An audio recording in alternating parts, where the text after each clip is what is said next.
edition of ESPN College Football on ABC. The Miami Hurricanes, 44 first-round draft picks in the last 2 decades. No player puts on that uniform without knowing the standard that's been set. An attitude and swagger that's been ingrained over the years. The Canes offense comes to Louisville hoping they've got the right stuff, and their defense, as always, is fast and furious. Their plate will be full with a Louisville Cardinal offense today. Brian Brohm follows a family tradition here and tries to do what no quarterback at Louisville's ever done, beat Miami. Coach Bobby Petrino wants to elevate this program to premier status, and nothing would say they've arrived like a win over a Miami team with a bullseye on its chest.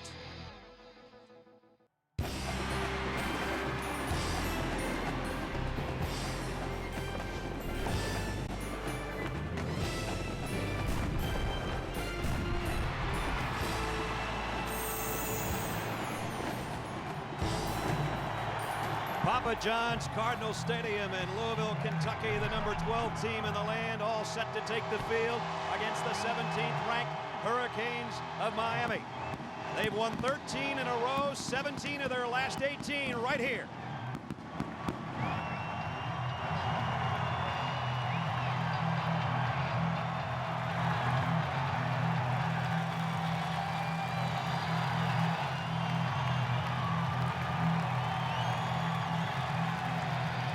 The matchup today pits the Big East against the ACC. The Miami Hurricanes on the road against the Louisville Cardinals. Hi everybody, I'm Brad Nessler. Welcome to what they call the Ville. These two teams have played 10 times before, and never has Louisville beaten Miami. 9 wins for the Canes and 1 tie. 2 years ago, it was a thriller, 41-38. Miami came from behind. They scored 34 points in the second half. It got a little chippy at the end of the ball game. You think that's good? How about this year? Here come the Hurricanes. The word from the Cardinals is, don't come in our house and stomp on our bird. The last 5 teams that did that went home with their tails between their legs. This one got even more heated, including Paul Petrino, the offensive coordinator, right there in the thick of things. So that sets the scene. This is the biggest game in the history of this school and the biggest football game in this city. I think the Courier-Journal said it best yesterday. It's sold out, it's sold out, it's sold out. You can't get in here with a police escort. That's how big the game is. I find it offensive that my 2 partners are not in the booth with me, but speaking of offense, they're down in the field. Let's check in with Bob Greasy. Grace? Thought I'd come down here and take a look at the #1 offense in the nation, Louisville Cardinals. And the man that runs that offense is Brian Brohm. He's a 3rd-year junior, 2nd in the nation last year in pass efficiency. He's big and strong. He can do it all. But the leader of this Louisville offense stands on the sideline. Head coach and offensive coordinator Bobby Petrino. He uses the spread. He uses the West Coast. But the one thing he does is he attacks. Lots of points. Over 40 points in 16 of the last 19 games. Miami's got a good defense. Paul McGuire, can they stop this guy? Bob, I don't think they can shut him down, but I think they can slow him down. And they got to do it with their defense and offensive lines. The first, the defensive line. What they have to do is stop the run. And I mean stop the run. The second thing, get as many 3-and-outs as they possibly can in the game. And when they turn the ball back over to the offense, now they take over. Here's their job. They got to control the clock. They got to control the game. They got to have long drives and try to score off them. And I think if Louisville has a chance to win this football game, I think the only way they do is if they can run the football. All right, Paulie, thanks, guys. One of the hottest coaches on the left, one of the guys on the hottest seat on the right. Miami, Louisville. We'll kick it off when we come back.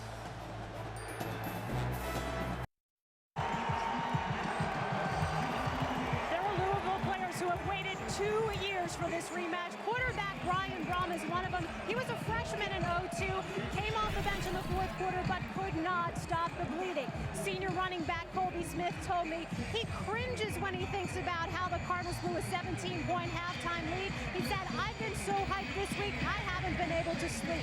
There have been extra film sessions, more needling from the coaches, because despite Louisville's high-octane, top-ranked offense, they still have not beaten a top 25 powerhouse conference team in the Bobby Petrino era. Coach may have put it best. We got to win this game to get where Miami's been for an awful long time. All right, Bonnie, stay out of the fracas down there. Louisville won the toss, so receive.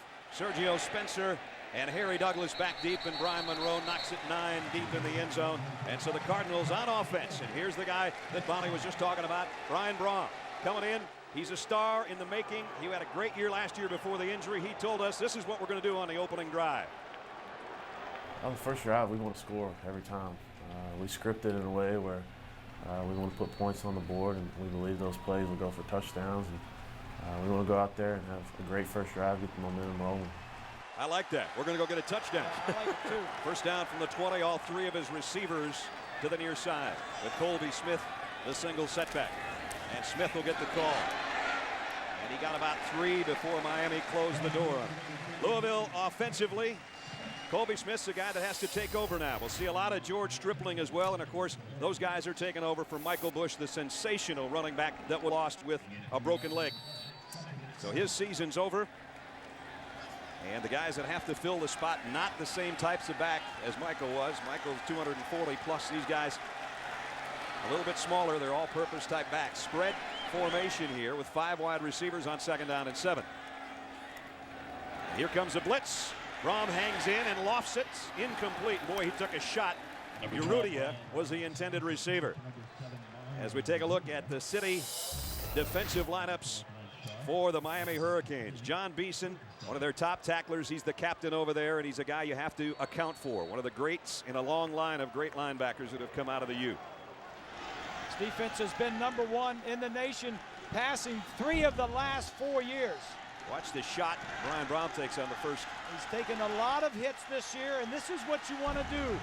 If you can't get there and sack him, at least knock him down. Now Stripling and Smith both in there, and Smith will clear out of the backfield on 3rd down and 7. Braum plenty of time this time, and he's going to run for it. Get down, Brian.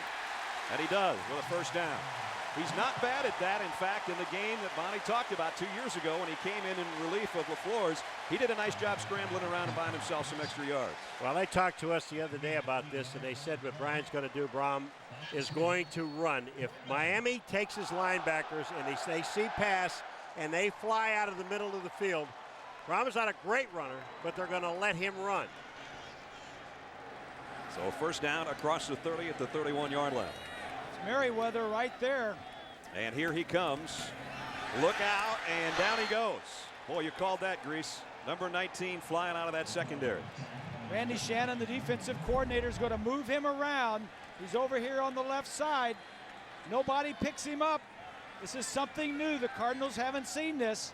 Throwing on first down, you got to be aware. When you stand up there at the quarterback, you look around, you see number 19, the weak safety, up on the line of scrimmage. You know something's coming. Well, a 9-yard loss with the sack. That's only the 3rd sack the Cardinals have given up so far this year. 2 tight end set, and again, Braum will work from the gun. Urrutia in motion toward the ball.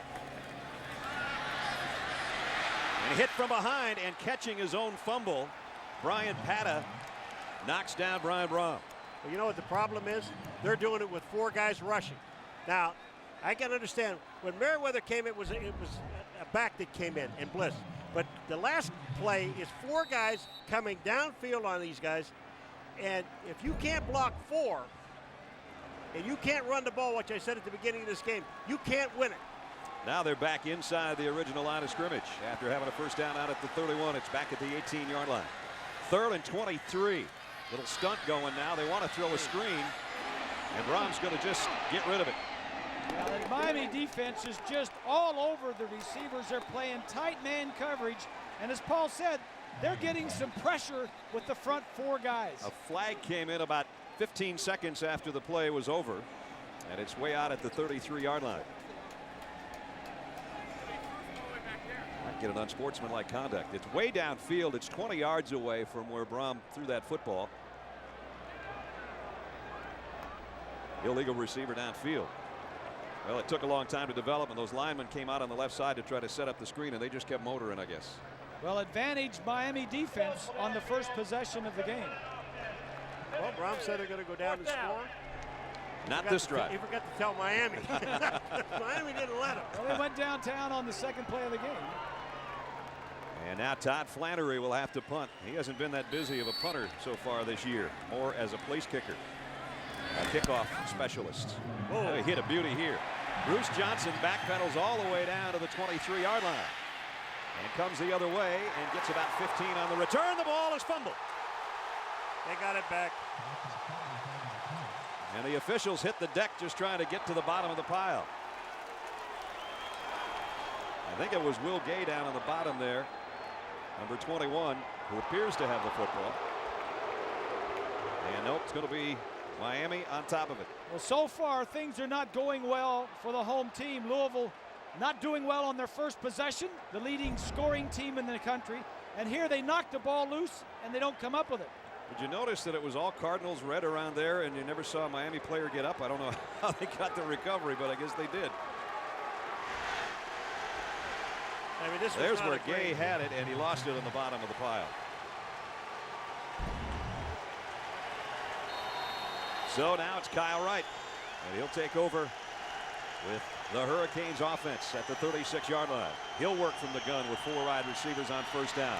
Going to throw a slip screen out there to the wideout Darnell Jenkins, and Jenkins gets nice yardage, and he's going to have a first down. Miami thinks that they've been disrespected by a lot of people this week. Kyle Wright says we're going to change that today. This has been a tradition that has been built on, you know, if people don't give us pride and respect, we've always taken it. And I think this week is a perfect example. I think people are doubting us and not giving us any respect, so we're going to go out and take it. We'll see how they do. They come in as an underdog as the 17th ranked against number 12, and it's Wright to throw. They're going to try a screen, and that one gets blown up. Nice job defensively. And an injured shoulder, though, by Abe Brown, I think, who made the tackle. And a lot holding his right shoulder. He's the guy that made the stop. He made a great play. It was a little slip screen. They didn't block him, but then he went back and made the tackle. But it looks like either his shoulder popped out, something wrong with his shoulder. So Abe making his 22nd career starts, senior out of Sarasota, Florida. So one of the Florida natives on this Louisville team, and they've got quite a few. Yeah, he's a 3-year starter. They'll miss him if he can't play. While they check on Abe, let's check City's offensive lineup. The Miami starters, and they look like this. And Anthony Walschlager was ACC Lineman of the Week. He's the center, and the anchor, Greg Olson and Chris Zellner, will both be in there at tight ends to start this opening drive. We get a timeout with the injury with 11:22 remaining. First quarter, Miami on the run. This ESPN production is available on ABC HD, presented by Dish Network. Back in Louisville, Abe Brown was taken directly to the locker room. Their senior linebacker, so Preston Smith, a junior out of Sandersville, Georgia, will come in and take his spot. Miami's got a 2nd down and 9. Smith is lined up here at the top. Charlie Jones, no gain, a loss of 1 in fact. Earl Heyman defensively made the stop. Well, when you got a guy, as you look at the City Louisville defensive lineups, like Elvis Dumerville in the NFL, now Zach Anderson's going to try to take up the slack, and he has a couple of sacks already this year. 6 of Louisville's defensive starters are from the state of Florida. Back at the line of scrimmage now, 3rd down and 10. You can only have so many on Miami's team, Bob. Nickel defense in for the Cardinals. They're showing blitz. They're going to bring it off the corner. Wright steps up and fires. And it is no catch, I believe. Neither official is going to make a word on it. They did. They declared he was out of bounds when he caught the ball. Take a look on the top side and you're going to see it. And when you're coming back at the ball, Leggett, watch what he does. Ball's in his hands and he lands out of bounds. Good call. The corner was kind of sitting there. I think the next thing they'll do is come back and run a little hitch and go or a little straight takeoff. Brian Monroe to kick. That's Patrick Carter back deep. Almost got to that punt. They got him. And the bad news is they got the punter. They didn't get the ball, and they got the punter. And this isn't running into it either, Brad. This is roughing the kicker. And that's going to give Miami another chance. Boy, they brought it after Monroe. I mean, that took so long to get this ball off. Monroe, I thought they were going to stuff it down his throat.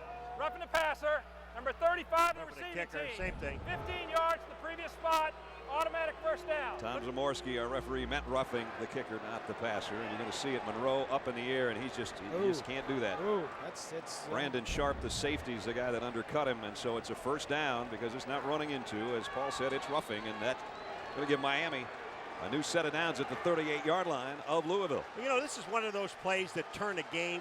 I mean, and I know it's early in the first quarter, but here's a chance for Louisville to get the ball back. You make a stupid penalty by roughing the kicker, and now Miami's got the ball inside the 40. It's a good time to go with the passing game right after a turnover, which is what that was. Louisville was going to get the ball, and now they turned it back over to Miami. Lance Leggett gets the catch, pick up about 5. Let's check the game breakdown, guys. I think Miami to win, their defense has to step up against the #1 offense. And for Louisville, look for some big plays. They've already thrown the ball down the field. Aggressive defenses look for big plays. Get Miami on offense. Get Olsen, number 82, into the ball game, into this offense. They've had such great tight ends in the past, and he's a good one. He's lined up on the left side, and it's Jenkins who's the motion man. They run a little draw play to Jones. He puts his head down and powers his way down for what looks like a first down. We'll see if it's a first down after we check in and get an update on Oklahoma and Oregon. Here's Matt Weiner. Matt. They'll update on another one of those 7 intra-top 25 games. Green on black, that's what the Ducks are wearing if you're scoring at home, and the Ducks doing just that, scoring at home in a hurry. Jonathan Stewart, a minute 21 in, Oregon up 7-0. Meanwhile, Brady Quinn's first pick in 144 pass attempts, a costly one. It came back for a touchdown in South Bend. All right, Matt, keep us posted. Here, no score, but Miami driving, courtesy of a roughing the punter penalty. Give and opening up in a hurry, and all the way down to the 11-yard line is Jones. You know that Charlie Jones on that play, when he ran up the middle, never got touched until he hit the 11-yard line. Well, he should have scored on the play. I think he tackled himself. It's coming right up the center. Here it is right up here. Watch the blocking inside. They just caved the whole side down. Now, from right there on, somebody with some speed, one of these backs from Miami should have scored. Just outrun those two guys, split them. They got it down to the 11. Jones comes out. Tyrone Moss, who made his first appearance since his knee injury last week. He is in there right now. And here's Moss. And Moss is heading to the end zone. Down at about the 1-foot line. Grace, I'm telling you, this offensive line, they are destroying the defensive line of Louisville. Yeah. I mean, there is nobody touching these guys. When they go through the hole, I don't care who the back is, if it's Moss, if it's Jones, watch the left-hand side of this line. Now watch these guys block. Look at the hole on the left. I mean, there's nobody there. Farr, number 11, gets a terrific block. And the guy blocking at left tackle is a true freshman, Jason Fox, who is starting his 3rd game. 3 tight ends in there now. Olsen goes over on a wing left. And here's Moss to the end zone. Touchdown, Miami. So again, the roughing, the punter penalty helped the cause, kept the drive alive, and Miami takes it down and puts it in the end zone. And the thing that would look very impressive for Miami was as soon as Tyrone Moss got in there, he was running toward the goal line. Yeah.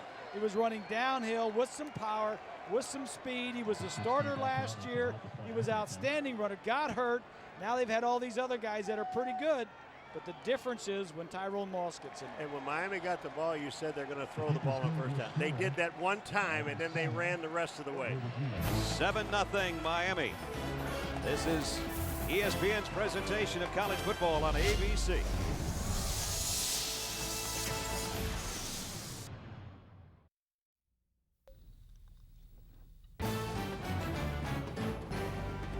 ESPN's College Football on ABC. Brought to you by Nissan, proud presenter of the 2006 Heisman. Dr. Pepper, with 23 flavors in every Dr. Pepper. There's more to it. And Capital One, what's in your wallet?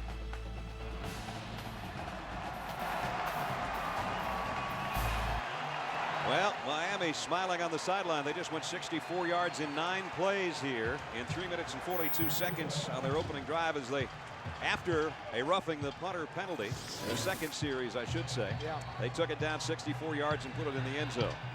So they're off to a 7-0 advantage here. And Louisville got 1 first down on its opening series, and then Brian Brom was sacked twice, and they ended up having to punt. This kick, a line drive, and Sergio Spencer makes a diving catch in the end zone, so it's going to come out to the 20-yard line. Don't forget, coming up tonight, a resurgent Nebraska team heads to LA in search of an upset. They take on number 4 USC. Saturday Night Football presented by Southwest Airlines tonight, 8 o'clock Eastern, 5 Pacific on ABC. College football lives here. That ought to be a good one. Bobby Petrino, the head coach in his 4th season at Louisville, 31 wins, 8 losses. He's never won fewer than 9 games in a season. A couple of years ago, the only blemish on their record, the loss 41-38 to Miami. They went 11-1 2 seasons ago.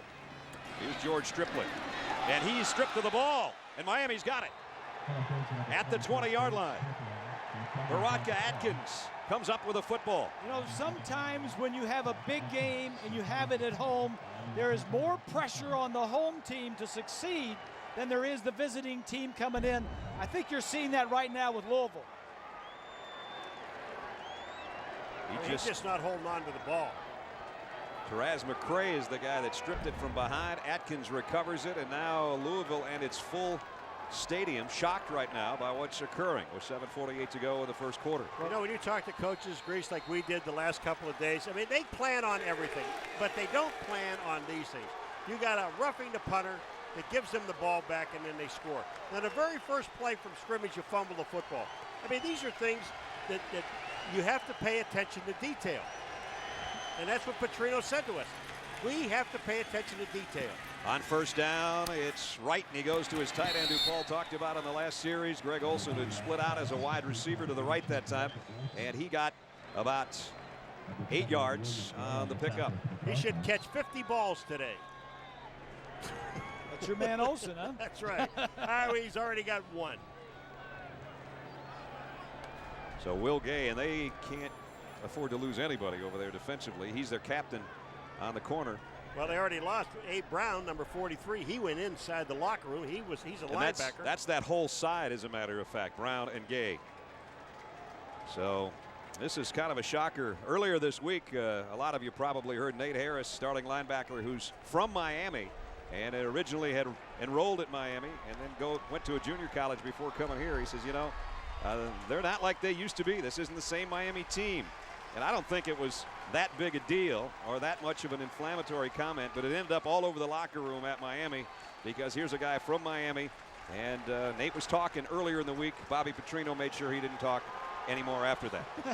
Well, if you're going to badmouth a team, you got to badmouth them after you play it.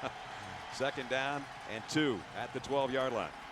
Charlie Jones again, and Jones has got a first down. It's 1st and goal, Miami. Let's check in with Bonnie Bernstein. Bonnie? Talking to John Beeson, one of Miami's linebackers, he told me that Harris's face and that quote was plastered on every single door in Miami's locker room this week. And he said, you know, I think it's kind of an oxymoron that on one hand Louisville says this is the biggest game in the team's history, and then on the other hand you got a guy who's saying we're not quite as good as we used to be. Said at the end of the day, quotes don't win games, players do. Right now Miami's winning the game here in the first quarter. They've got 1st and goal at the Cards' 8-yard line. Here they come. And there goes Jones, and he's going to be put down very short gain, if any. There's another fumble on this play. Brandon Sharp, and Louisville saying they've got it. I don't think the officials agree, though. Know who has it? Nate Harris. Nate Harris, the guy we were just talking about. That's a nice way to set him up. It really is, right on cue. Well, again, the officials have not signaled.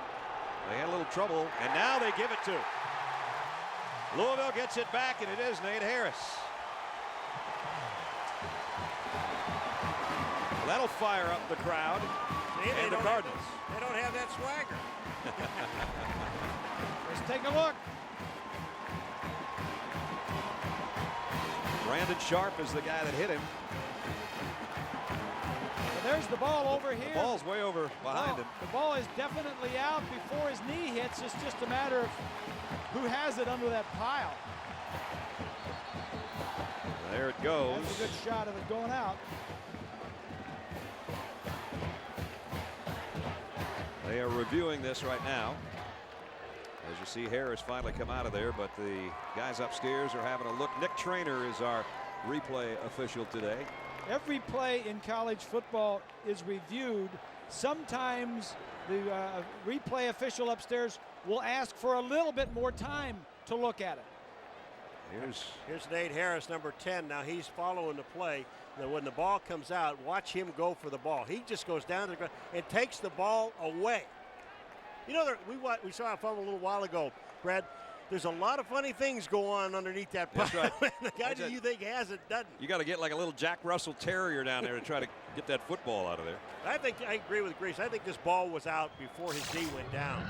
It looks to be it was out before his knee was down, and it looks as though Harris is the one that picked it up and got possession. Well, the big ovation right now as they just showed the replay on the big screen down in the left end zone, and that's why the fans are reacting. But that's the guy that really matters, and the guy that's up here next to us, Nick Trainer. That's Tom Zamorsky from the ACC. Speaking of the ACC, got a good one on ESPN tonight, the Bowden Bowl, number 8. Tommy Bowden and Clemson. They'll take on Daddy Bobby Bowden and the Florida State Seminoles. College football primetime on ESPN tonight, also available in high definition on ESPN HD. Call your cable operator or satellite provider today. College football lives here. For more information, log on to ESPN.com. I know where the boys and I will be tonight. We have a spot picked out. Mr. McGuire has a table reserved. The call on the field as ruled. First down, Louisville. Bobby Bowden does not chew gum. He beats it up. That's something to watch tonight. It's one of those did you knows. Yeah. He does. He beats up the gum. He doesn't chew it. Well, this Bobby Petrino's team's got the ball back. The bad news is they're inside their own 10-yard line, but it's a heck of a lot better than what it could have been. We've barely played a half of a quarter.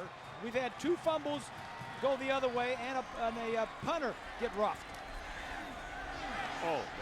On the ground, a yard, maybe 2 for Colby Smith. Let's take a look at Louisville and their impact players. Now, we talked about Nate Harris. Nate's right on cue.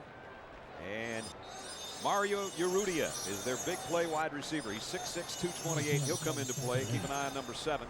Not in there right now. Yeah, he's averaging 22 yards per catch for his career. So the fullback, Brock Mullen, in there in front of Colby Smith. They just want to power it out of here and get themselves a little room. Play action. Braun. Deep middle. Got his man on the fly. All the way to the 45-yard line to Harry Douglas. Harry Douglas was out here one-on-one, and they read it. He was on Randy Phillips, number 6. Harry Douglas is 85. And when they read this one man-to-man coverage, watch it. You're not going to see any help at all for Phillips. Douglas goes down and just runs a deep post. And look at, there is no help. If you're a quarterback, you love that. There was 10 guys up to stop the run, and Phillips had coverage all over the field. First down at the 44. There's some big play opportunities here both ways. Colby Smith goes out as a wideout to the right side. They're going to try to swing it out to Stripling. Stripling scored on a play like this last week. He's got great speed out there in the corner, and he's into Miami territory. And he's down inside the 35-yard line. And you know, about a minute and a half ago, this crowd was sitting on its hands. They were thinking it's going to be 14-0. And now the Cardinals have got them eating pizza out of their hands right now. That's good. That turnover by Miami down inside the 20-yard line just turned the whole momentum thing around. It's just exactly what you said. It got Louisville back in this game, and now they've got a drive going. They'll bring 3 wideouts to the near side on first down at the 36-yard line. Brian Brom in the gun. He'll go with a silent count, although he's yelling to his offensive lineman right now, the protection, because here come the Canes. He wants to throw. He hangs in and does, and completes it inside the 30. Harry Douglas again. Kenny Phillips made the stop. Let's get another update. Check into New York. Here's Matt. All right, Brad, for the second straight week, BC goes to double overtime, this time against BYU, and this is how the game ended. Jamie Silva picks off John Beck, initially ruled incomplete. They called it an interception on review. Michigan and Notre Dame now tied up at 7. Both quarterbacks have thrown costly INTs. Well, Boston College isn't coming up short on plays like everybody's complaining about. Yeah. Of course, they have to play an extra half an hour. On the ground, Smith almost bounced it out of there. Got a couple. You know, Brad, when you look at this Miami defense, and you know they're a number 7 in defense in the NCAA, but when you watch these defensive linemen, I'm not talking about the linebackers, I'm talking about the linemen. They get to the ball in a hurry. When you see Louisville try to run, you're going to see 3 linemen, not linebackers, linemen going at the ball. They're going to be trying to plug holes right now because there's 2 tight ends, the fullback, and Colby Smith, all 220 of them. 3rd down and a yard. They fake it to him. Brom might want it all coming back the other way, and he does. Got his man open. Hits the tight end, Bardridge, and he somersaults down to a 1st and goal. That was one of those trick-a-rooney plays. I like it.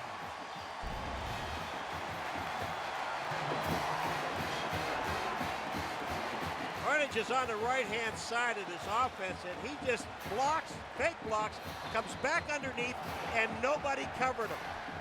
He just sneaks over the tight end here.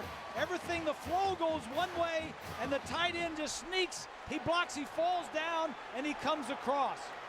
Doesn't that have the offensive genius, if you will, of the Petrino boys written all over it? Oh, yeah. 1st and goal. They've got all the plays you want, and they've got them at their fingertips, and they can get them called when they want. Miami's going to take a timeout. They're trying to slow down Louisville from even in the game. We'll see if that happens when we come back.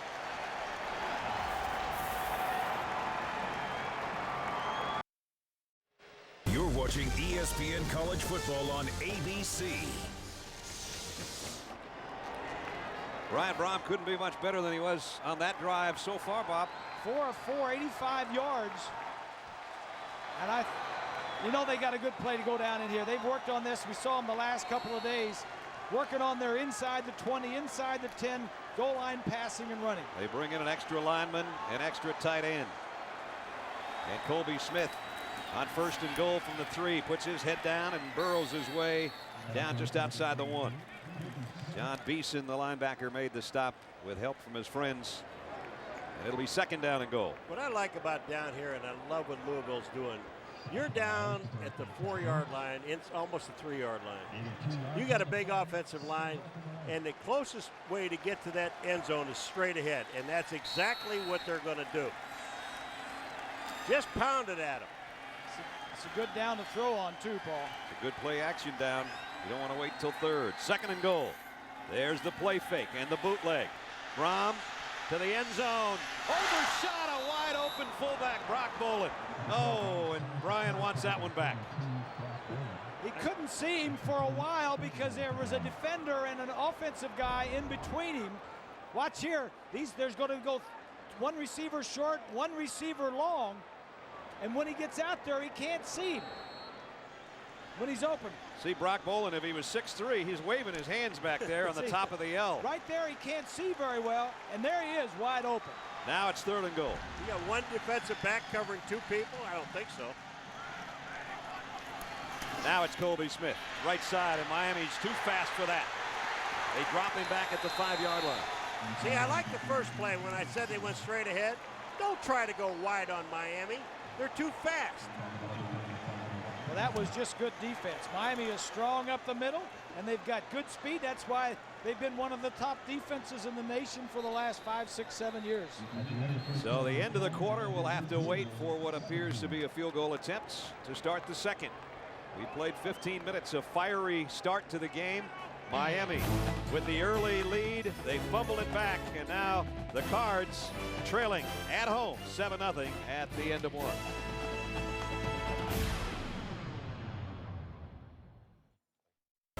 Today's singular All-American flashback, University of Pittsburgh running back Tony Dorsett. This 2-time All-American led the nation in rushing in 1976. He would win the Heisman Trophy, leading the Panthers to a perfect 12-0 season and a national championship. Dorsett also became the first player in NCAA Division I-A history to rush for over 6,000 yards. Text VOTE to 87654 now on your Singular Wireless phone for a chance at a trip to the national championship game.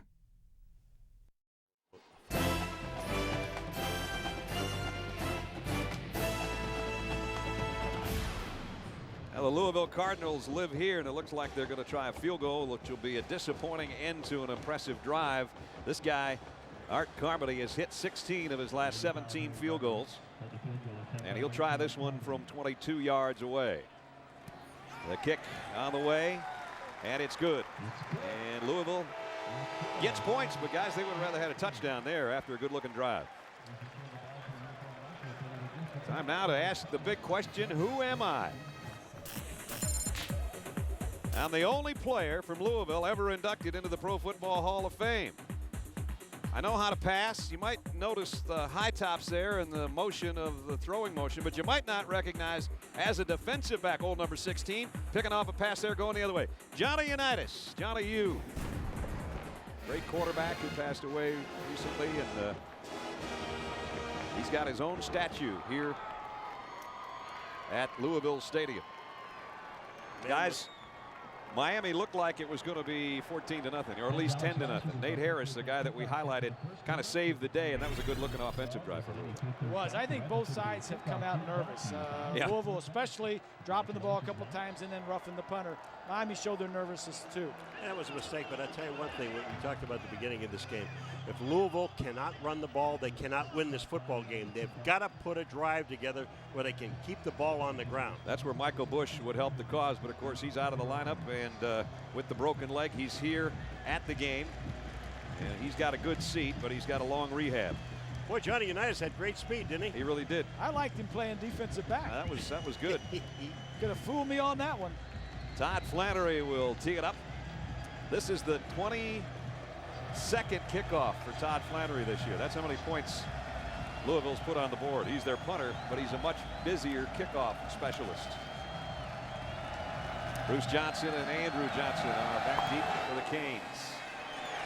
And this one I don't think is going to be returnable at 6 yards deep. Andrew Johnson will take a knee.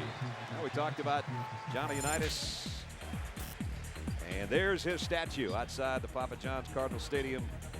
And the football museum filled with Johnny Unitas memorabilia. And of course, number 16 here, number 19 with the Colts. And a lot of people say, well, why would he change from number 16 to number 19? He got cut by his hometown Pittsburgh Steelers. They get rid of him. The Baltimore Colts pick him up, say, here you go, kid, you skinny little runt from Louisville, put on number 19. He never said, I want a different number. He just wore it. He wasn't a Hall of Famer when he went in and asked for a jersey, was he? No, he wasn't. Abe Brown is back on the defensive lineup, number 43. That's good to see. That is good to see. Canes start from their own 20. Javaris James, the freshman in the backfield. Kyle Wright back to throw. Kyle's going to air it out long, and he's got a man wide open.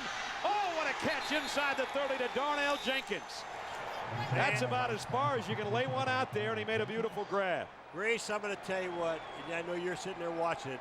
You talk about time to throw a football. Kyle Wright goes back. He has time to step up and then launch the ball. I mean, it was unbelievable the time he had. Well, there he is, that little stop and go. The corner sat.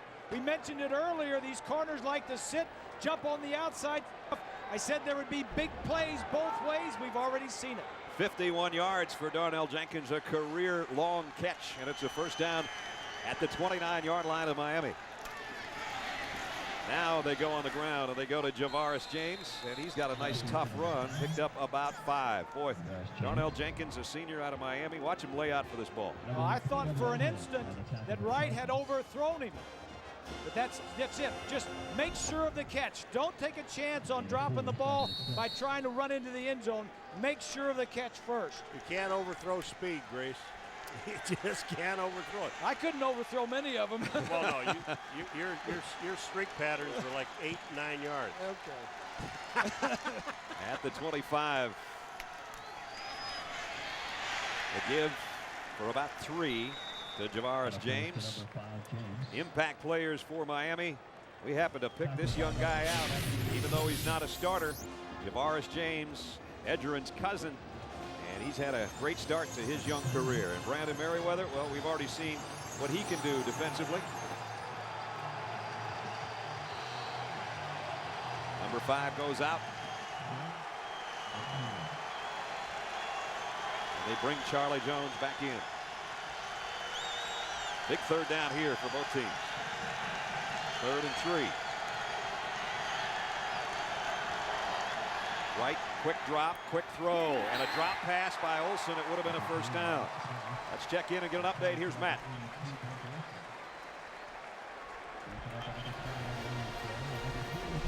Come from behind victory for the Hawkeyes to win the Cy Hawk Trophy.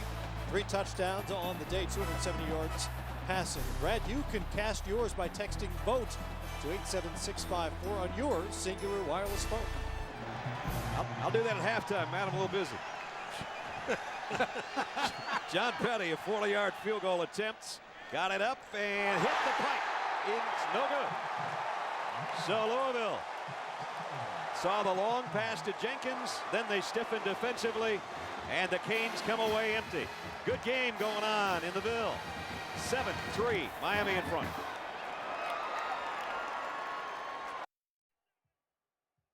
You're watching ESPN College Football on ABC. Did you guys watch Dancing with the Stars the other night? I sure did. Was Emmett getting into it or Oh, what? is he good or what? If you guys haven't checked Emmett Smith on that show, check it out. We ought to get Paul McGuire on that Oh, show. God, we already had Jerry Springer. Leave it Yeah. alone. I was washing my car. First down, Louisville after the missed field goal by Petty. Brian Brom, play action. Might want a big one right here. Flags are down. We're going to have a holding call more than likely as Harry Douglas has another catch. Boy, Harry's been finding some little spots back there in the Miami secondary, but it's all coming back anyway.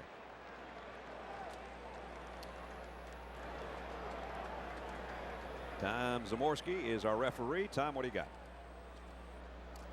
Holding, 63 offense. 10 yards to the previous spot. First down. Danny Barlow out of Tallahassee, Florida with the holding call. Let's check in with Bonnie. Harry Douglas had 2 huge catches on Louisville's last scoring drive. This is the first year as a starter, and knowing that coming in, Harry spent a lot of time in the offseason, he told me, working on his blocking and route running because it was really important to him that his teammates were able to trust him. Now, as for this week in particular, he said he's worked extra hard because, you know what? Today just happens to be his 22nd birthday, and the last thing he wants on his 22nd birthday is a loss to Miami. Boy, that's good a one. Shocker. That would be. The birthday boy out of Jonesboro, Georgia. 1st and 20 after the holding call. On the ground is Stripling. Stripling's got an opening. He's got great speed. He couldn't quite break away from John Beeson, or he might have been off for more than the 10 yards he got there. Hey, Brad, you read something about Beeson. You're going to see him, number 2, is going to come up and make the tackle. He is the linebacker. He's on the right of your screen. Watch this. He's going to get off the block and get back to the outside to make the tackle. Right here. I mean, that just shows great speed. Beeson, what did he say in the paper? In a clip, he said, I had a baseball bat, I'll hit you in the back of the head, and if you want to see me coming, I'll smack you in the mouth with it. That's a linebacker mentality. Love him. 2nd down at 10 now. They got back to the original line of scrimmage. Brom down the middle, completes it. And it's Barnage's tight end. I think forward progress probably is going to get him about 1.5 yards short of the first down. So we'll have a 3rd and short after we ask you the Aflac trivia question for the week. What former NFL player came in 2nd in the Red Mile harness race in Lexington in 1987? Now this is tough. This is a tough one. You got to think this over. We're going to give you a little extra time probably. You'd have to. You'd have to know your horse racing. Yeah, you'd have to know that and a lot more. You should know your horse racing if you're in this town. The Twin Spires are just around the corner from us here. Look at all these guys scrimmage for Miami. 3rd and 2 and nothing doing. They had 10 guys at the line of scrimmage. Tackle made by everybody. Yeah, and a loss on the play too. Randy Shannon, the defensive coordinator, has been known. He says, we're going to stop the run. If Louisville is running and passing, look at all these guys. If Louisville can run and pass on us at will, we're beaten. We got to stop the run and then force them to throw. Great penetration. Tavares Gooden was really the first guy, 52, although he was not on the bottom of the pile. He's the one that forced things. So Louisville's got a punt. Nice kick again by Flannery. And again, Bruce Johnson's got to back up to the 15, almost to the 13. Now trying to come the other way. And he got about 11 on the return. Good looking kick though. Preston Smith made the stop on the special teams. So it stays 7-3. 9:38 remaining in the first half. Miami on the road leading 12th ranked Louisville 7-3.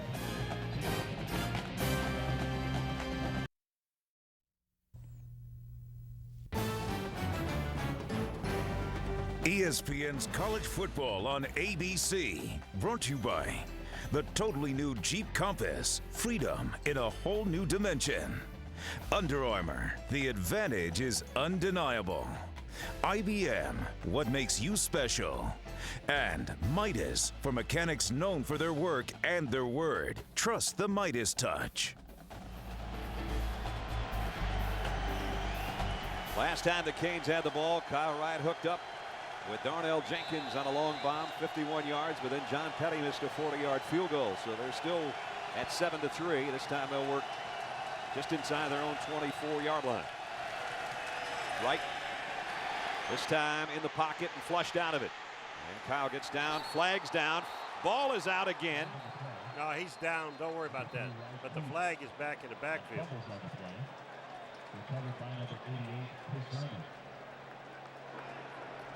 Chris Zeldner is the guy that ended up covering the ball, and it is a holding call. Oh, there's a takedown right there. Looks like Walschlager, the center. See, he wasn't hit when he was going down, but once he was on the ground, he was hit, and then the ball came out. 78 offense. 10 yards to the previous spot. Repeat first down. So the ACC lineman of the week last week, and the senior center out of Fort Lauderdale, Florida, Anthony Walschlager with the holding call. It's 7-3. Number 17 Miami leading number 12 Louisville at Louisville in front of a packed house at Papa John's Cardinal Stadium. A sellout, over 42,000 on hand, and one of the hottest tickets this town has seen in sports in a long, long time. 1st and 20 now. Back at the 14. Wright flushed again. Look out, Kyle from behind, and he got down at the 15-yard line, a gain of about a yard. Bonnie? Brad, you had mentioned how many Florida players are on Louisville's team, 21 to be exact, and that probably stems from the experience Bobby Petrino had when he was coaching for the Jacksonville Jaguars back in the mid-90s. He said, I watched my kids play Pop Warner. They would practice Tuesdays, Wednesdays, and Thursdays, and then have a team dinner on Friday so they could watch film. So I figured if they take football seriously in Pop Warner, they're sure as heck going to take it seriously when they get older. Well, you know, it's family night around here on Thursday. You know what the Petrino boys do Thursday night? They get the family, and then they go home and they watch the Thursday night game on ESPN. That's a family outing. There you go. 2nd down, 19. Wright. This time he has time. Deep ball again. Out there and completes it. Sam Shields, the freshman. And he's all the way down to the 36-yard line. There's 48 more yards through the air. Here you are right here. He's just going to go straight down the field. Shields is a true freshman with speed. Down the field, beats Russell, number 13. Ball's a little bit underthrown. He keeps his eyes on it and makes a nice play. You know, Russell never saw the ball. He has his back to the ball, and Shields just waited and waited and waited, went up at the perfect time to make the catch. Now they've had long passes, and they can't finish off the drive. And that was on a 2nd and 19. They pick up 48s. Charlie Jones now, and whistles will blow this one dead. Flag down, 7:49 remaining in the half. So we have a penalty marred second quarter so far. Before the snap, false start, 64 offense. 5-yard penalty. Remains first down. And that'll back it out to about the 41-yard line. That's Let's Jason take a look Fox. at our ESPNU All-State Standings Review. Ohio State a winner today. They had, I think it's over. They had a slow start against Cincinnati. Florida, of course, has a big date with Tennessee tonight. Florida State playing in the Biden Bowl against Clemson. Georgia, the last I saw, was clobbering UAB. Michigan and Notre Dame playing in, of course, Louisville, number 12. And the favorite over Miami. The last 5 times that's happened, Miami's won all 5 games. Jones looking for a place to run and can't. Got back to the line of scrimmage, and that's about it. Nate Harris again involved on the tackle. Well, I'll tell you, Miami has been able to throw the ball down the field. And what's happening now with Louisville on their defense, they're putting 8 guys on the line of scrimmage, and they're saying, okay, even though you've thrown a couple deep balls on us, we want you to throw the ball. We are not going to allow you to run like they did in the first period. Let's see what the Canes come up with back at their 42 now. 2nd down and long. Nate Harris trying to get the crowd fired up, and his defense riled up as well. 3 wideouts. for Kyle Wright. They show blitz. Harris does, and he'll bring it. Wright in trouble, and Harris got him. No, it wasn't Harris, but they got to him. It was Peanut Whitehead. DeAntoine Whitehead, one of the top recruits here in Louisville, and he's got a sack. Here's another true freshman. He's number 8, and he's playing defensive end. And they're just turning it loose. They're not, they're not holding back. They're putting 7 guys on the line of scrimmage, and they're bringing 5. So they've backed it up all the way to the 48-yard line. Louisville blitzes about 2/3 of the time, sends 5 or 6 defensive players. So you've got to protect, and if you can, there's some opportunities downfield to hit some big plays. Now they'll go to the shotgun right on a 3rd and 21. Low snap, Kyle handles it. Now the pressure comes again. Throws on the run, overshot his intended receiver, and it's incomplete. Yeah, they got Wright a little flustered right now. Little flustered, then a couple of sacks, couple of pressures. Let's check in with Matt with an update before our punt. Penn State humbled by Notre Dame in South Bend last week and struggling so far against Youngstown State, up 3-0. Meanwhile, Michigan leads 20-7. Mike Hart scored. Lost Darius Walker fumble. Michigan 14 points off 2 Notre Dame turnovers. Wow. Punt coming from Brian Monroe. And Louisville's going to let it go, and it gets in the end zone. And it'll come out to the 20-yard line for the Cardinals with 5 minutes and 42 seconds remaining. So both teams have had some decent drives going. Brian Brom earlier had a 4-for-4 85-yard march. They had to settle for 3. I think he's thinking more touchdown when we come back.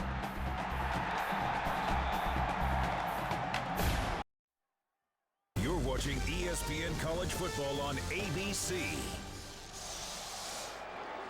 So Louisville starts offensively at its own 20-yard line. Brian Brom, junior, right here in town. His daddy Oscar played here. His brothers Greg and Jeff played here. In fact, Jeff's a quarterback coach and coaching his little brother. And he says, Jeff's quite a bit older than me. He's been like a coach more than a brother the whole time.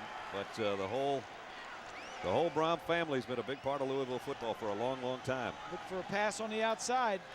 Brian back to throw and going down deep in the middle, and a one-handed attempt by Urrutia, and he couldn't hold it. He saw Miami blitzing, so he checked to a takeoff by the receiver on the outside. Saw him working on this the other day. It's a good check off by Brom. And Bob mentioned Urrutia averaging over 20 yards a catch, so he's their big play guy. Doesn't have a grab yet today. I said Louisville had to run the ball in this game in order to win it. They've run the ball 11 times for 9 yards. That's not good. That's not good. Probably not going to run it here either. Stripling in motion out of the backfield. Brom to throw. Across the middle, and now he does make a one-handed catch. Wow, what a beauty. What a great catch. Doesn't get a first down, but it's a heck of a grab. Kenny Phillips was all over him, and this ball is just an individual effort by Urrutia. Coming across the middle, watch number 1 is Kenny Phillips, and he's going to be right in his pocket. As they come across the field, the catch, one-handed catch, concentration, puts it from his left to his right. Give him 3 catches. 4 wide receivers in there now, 3rd down and 5. Canes thinking about coming off the corner. Well, they're coming. These safeties are up and over here.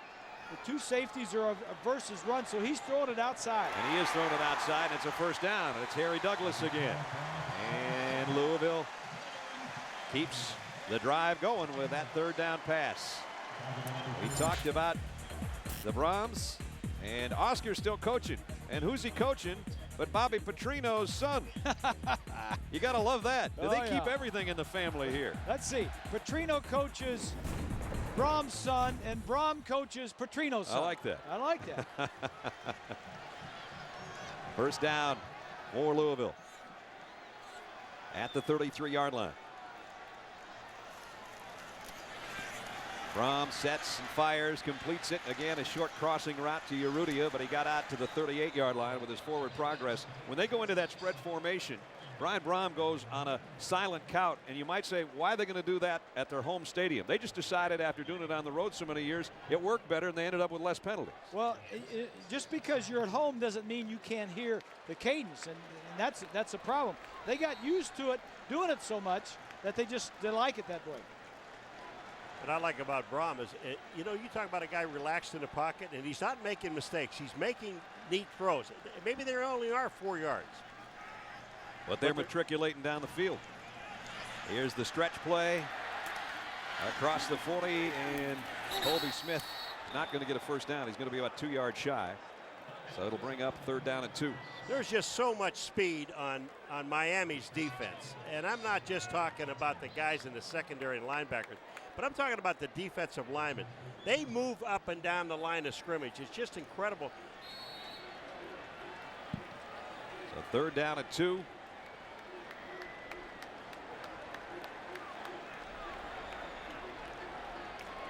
A couple of little guys in there next to those big guys. You can really see it from the end zone camera. All 3 wideouts to the top of your screen. Now one comes back in motion, and that's Douglas. He's been their big play guy. They'll keep it on the ground. Stripling with a stiff arm. Runs into a buzzsaw. Led by Glenn Sharp and Kenny Phillips, but he's got the first down. Needed 2, and he got 3. You know what's amazing about this? When you see Stripling come running in, and then Glenn Sharp, tackle him. Watch how the impact is and how you end up going backwards. Here it comes. Here's the play. Look at number 4, Sharp. Bonk. He just goes backwards. First it was a horse collar, and then it was a big thud by Glenn Sharp, number 4, the junior out of Miami. But a first down for Stripling. 7th play of the drive coming up. They have it at the 44-yard line. Play action. Brom, deep middle's got a man, and it's Urrutia in the open. Urrutia with a stiff arm, touchdown.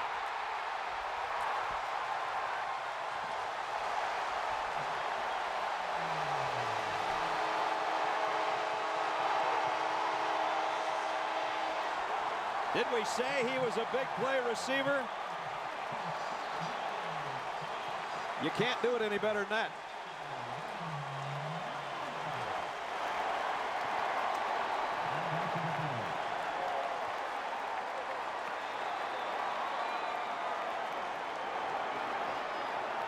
Unsportsmanlike conduct on Louisville. That's on the celebration after the touchdown, I believe. 56-yard touchdown strike. Brian Brom to Mario Urrutia. Capping an 80-yard drive in just 7 plays. After the play, unsportsmanlike conduct. Number 7, offense. The penalty will be enforced on the kickoff. Touchdown is good. Well, yesterday, we were talking to Paul Petrino, Bobby's brother and offensive coordinator, and he says, we think our wide receivers can beat their corners. That's exactly what happened there. So Art Carmody is in for the point after. For the first time today, it's Louisville in front, where they've won 17 of their last 18. When you got a big target, use them. The 2 safeties are involved inside. Sharp has no help to the inside. Urrutia is 6'6", gets the possession, gets the position, and then just fights his way into the end zone. So the Cards at home have come to life. We'll see if the Hurricanes have an answer with 2:17 left when we return.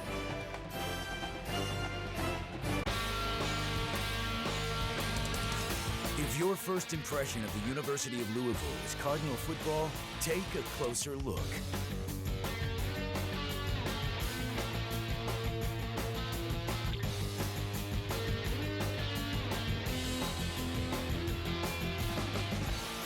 Now what do you think? The University of Louisville, dare to be great.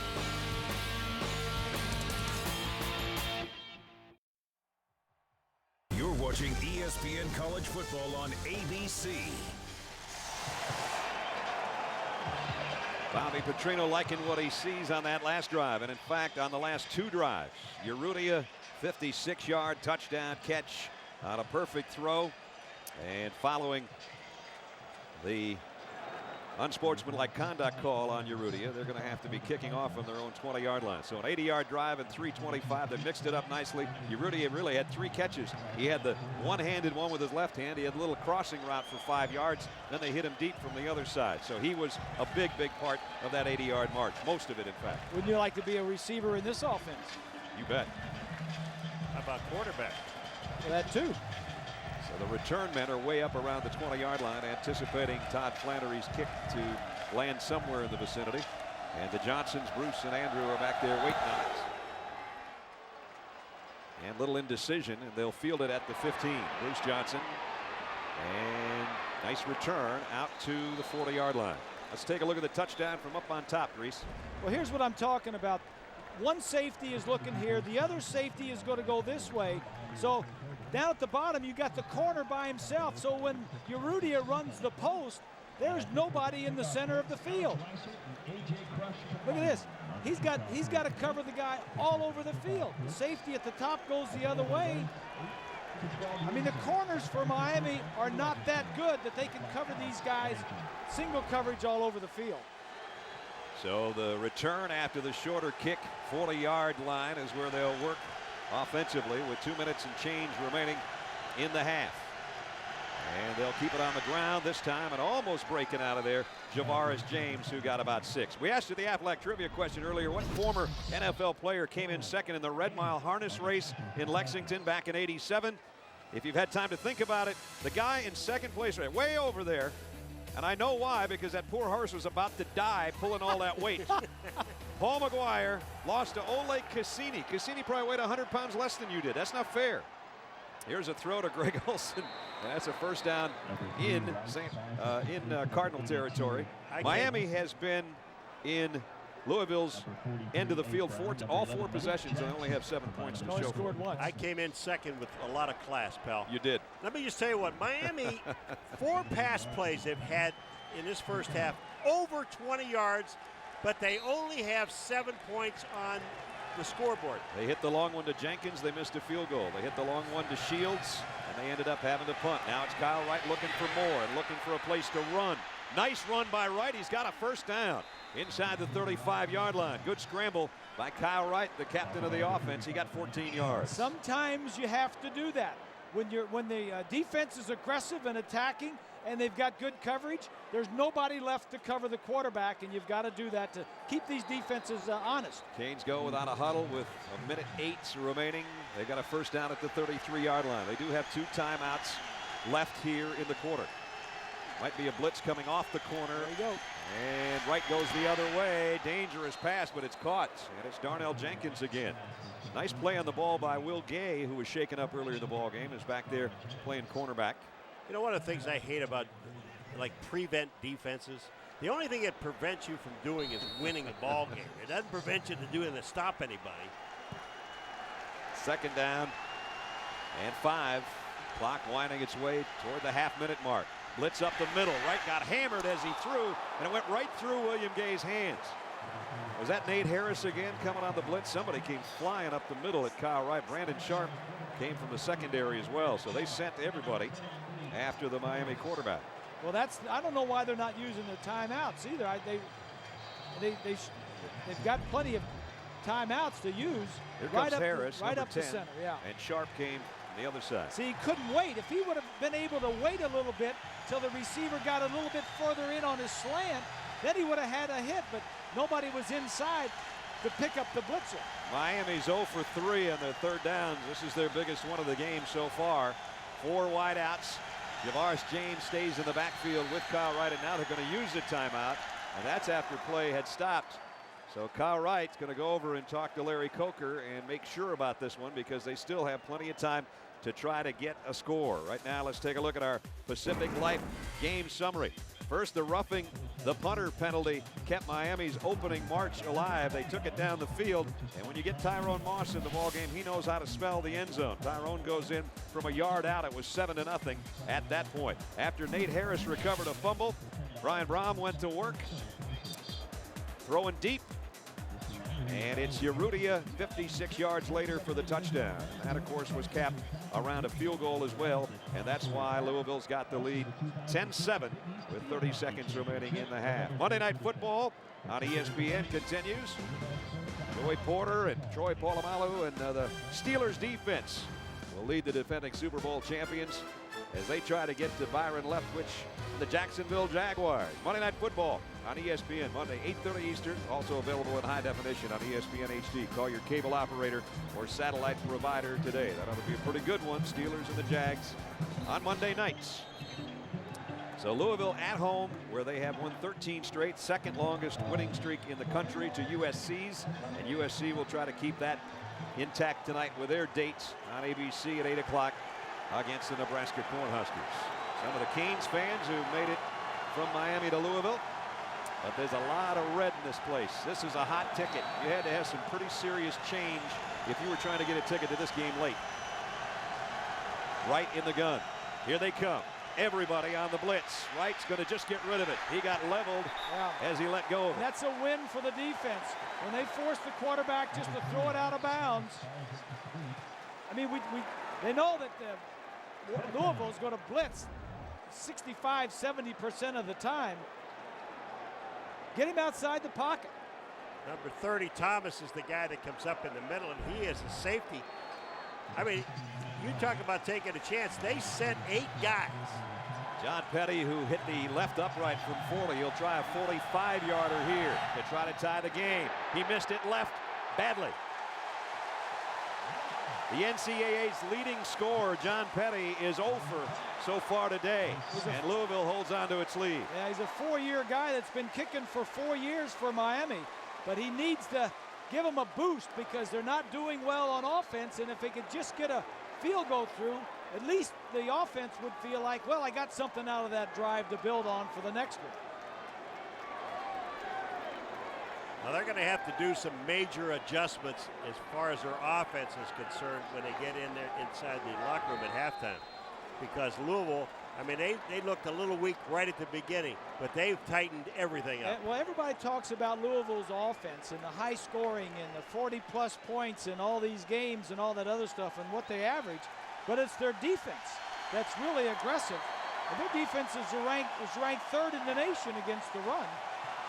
So Bobby Petrino went to a locker room halftime lead 2 years ago against the Canes of 24-7.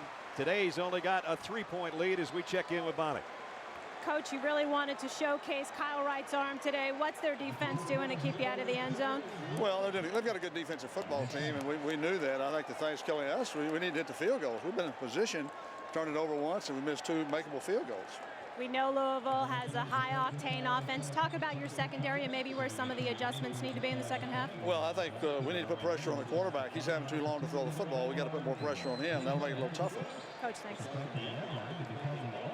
So Miami on the road and trailing the 12th ranked team in the country. 10-7 our halftime score.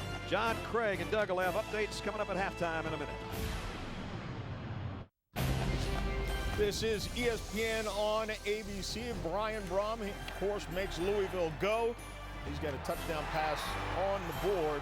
We had a tight one between Miami and Louisville. 10-7 is the score. John Saunders, Craig James, and Doug Flutie. And you both say defense is the key of this game. Defense. I'm looking at Miami right now, and they came out of the gate. Their team speed, they knew they had team speed over Louisville. They pressured the quarterback, went man-to-man, bump and run coverage, and were making plays. As the half went on, Louisville made a few of their own, hit a post and one-on-one coverage, and are catching up to that speed and getting used to the speed of the game right now. Louisville's offensive line really came on to match that speed of Miami's defense. Yesterday, I spoke with Mike Cassidy, the defensive coordinator at Louisville, and he did say that our team will be aggressive against this Miami Hurricanes offense. They were going to put a lot of people up in the box to stop the run, and he was going to put pressure on his corners on the outside. So far, his team's responded well, and I think it's a great indication when a coach puts pressure on a team and you know that the pressure is going to be on you going into it, then you handle it and respond to it well. And we've talked about this being a statement game for Louisville as well. This is Separation Saturday. There are no shortcuts, no easy way to the top. When your mind and body tell you you can't continue, your heart takes over. You feel pain and fatigue, but your eyes stay focused on the goal. You play for pride, respect, and the chance to compete in the BCS to win the Big East Championship. Every practice, every game, every day, you play to be the best.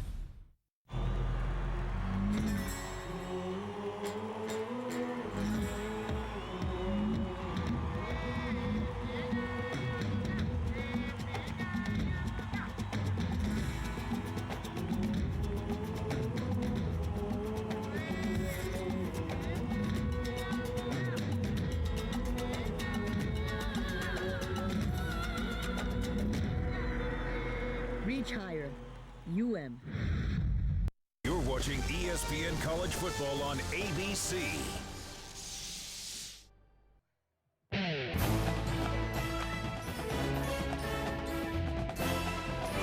Urrutia got it on the run. One man to beat, 20, 10, fights him off. Touchdown, Mario Urrutia. As you heard Paul Rogers call it on WHAS in Louisville, his team ahead 10-7. Cardinals over Miami, and they were ahead of them 2 years ago by 24-7. Out of whack stat, 27 plays in Louisville territory, 18 for Miami. They got 7 points to show for it, fellas.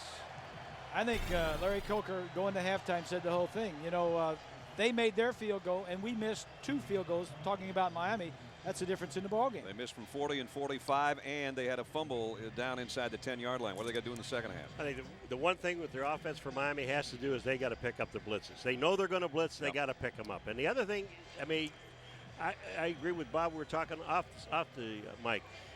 Get Moss in the game. Get this kid back in the backfield. Well, we'll see how it goes in the second half. Remember, this is the biggest game that Louisville's ever played on their home field.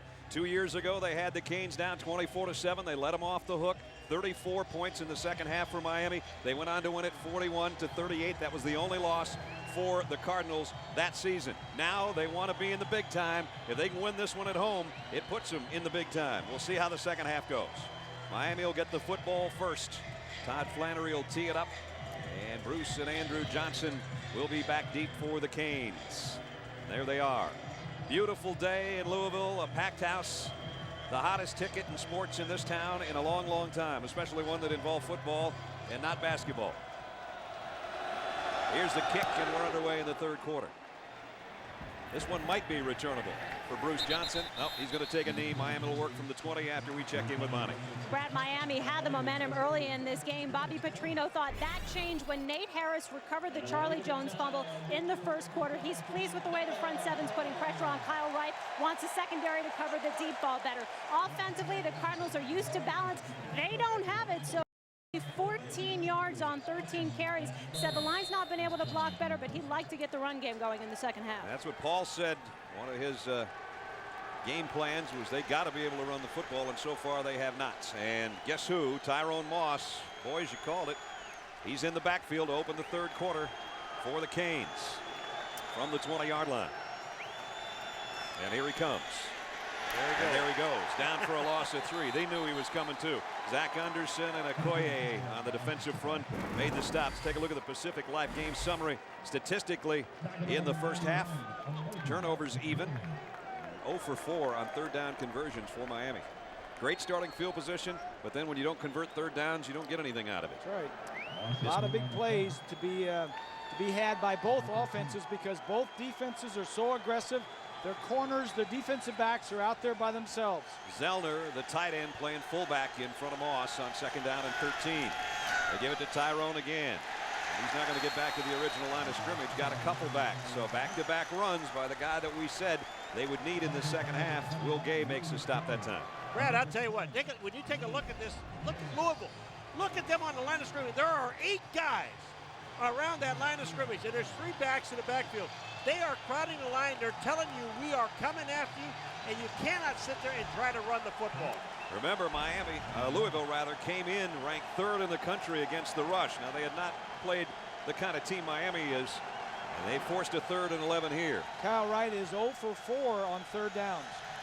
He's in the shotgun, and he might be under the gun. Almost intercepted. Zach Anderson in a zone blitz. The defensive end dropped way back in coverage. Yeah. He almost had one. Yeah, he never saw him. All he's seeing is the blitzing, and Zach Anderson drops back. And it's a good start for the second half for the Louisville Cardinals. Ryan Monroe, this is about the spot that they roughed the punter earlier in the ball game. Patrick Carter is back deep for Louisville. They should get good field position out of this.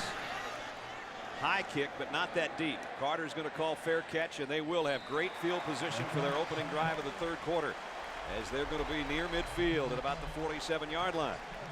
So here comes Louisville with the lead and the ball just 2 minutes into the second half. If you missed it in the first half, Brian Brohm, a perfect strike to Mario Arrudia, a 56-yard touchdown pass in the second quarter, and there's Brian's numbers: 9 out of 13, 168 and 1 from the 47-yard line. You almost get that feeling of thinking big play right here. Oh, sure. It's still going to be there because Miami wants to stop the run with their safeties. Fake the handoff inside. Brom's going to throw to a wide open tight end, and he's got him down the sideline. He got tattooed out of bounds by Kenny Phillips, but it's a big gainer again for Bardage, and that's the second time he's caught a pass similar to that and gotten good yardage. What you're seeing is the imagination of right here. The imagination. You go to block, and then he comes off the block. It's just the imagination and the ingenuity of Bobby Petrino calling these plays. Let me just tell you one other thing, Barney. When you go downfield, you're going to take on a defensive guy. Don't stand straight up and let him whack you. Barnage 3 catches, 45 yards. Now they come the other way, and they give the handoff in the hole to Smith, and that's the best run he's had today. So they run almost the same looking play, only they come from the other side. This time they do hand it off. And they're going to go without a huddle. I like this. I like it. You got Miami sitting back on their heels now, and they're going to get right up to the line of scrimmage and go. Second down at the 34, and it's Stripling, and Stripling's got a crease down to the 17-yard line. Boy, is this a great call, Brad, Bob. I'm telling you, they just, and this was called from the sideline. Brian Brohm looks at the sidelines, and the coach says, get him at the line of scrimmage and let's go. Here they go again. Miami can't substitute because the Cardinals are going without a huddle. They mark it at the 16-yard line. First down, Cardinals with a lead. Stripling again. Stripling down inside the 10.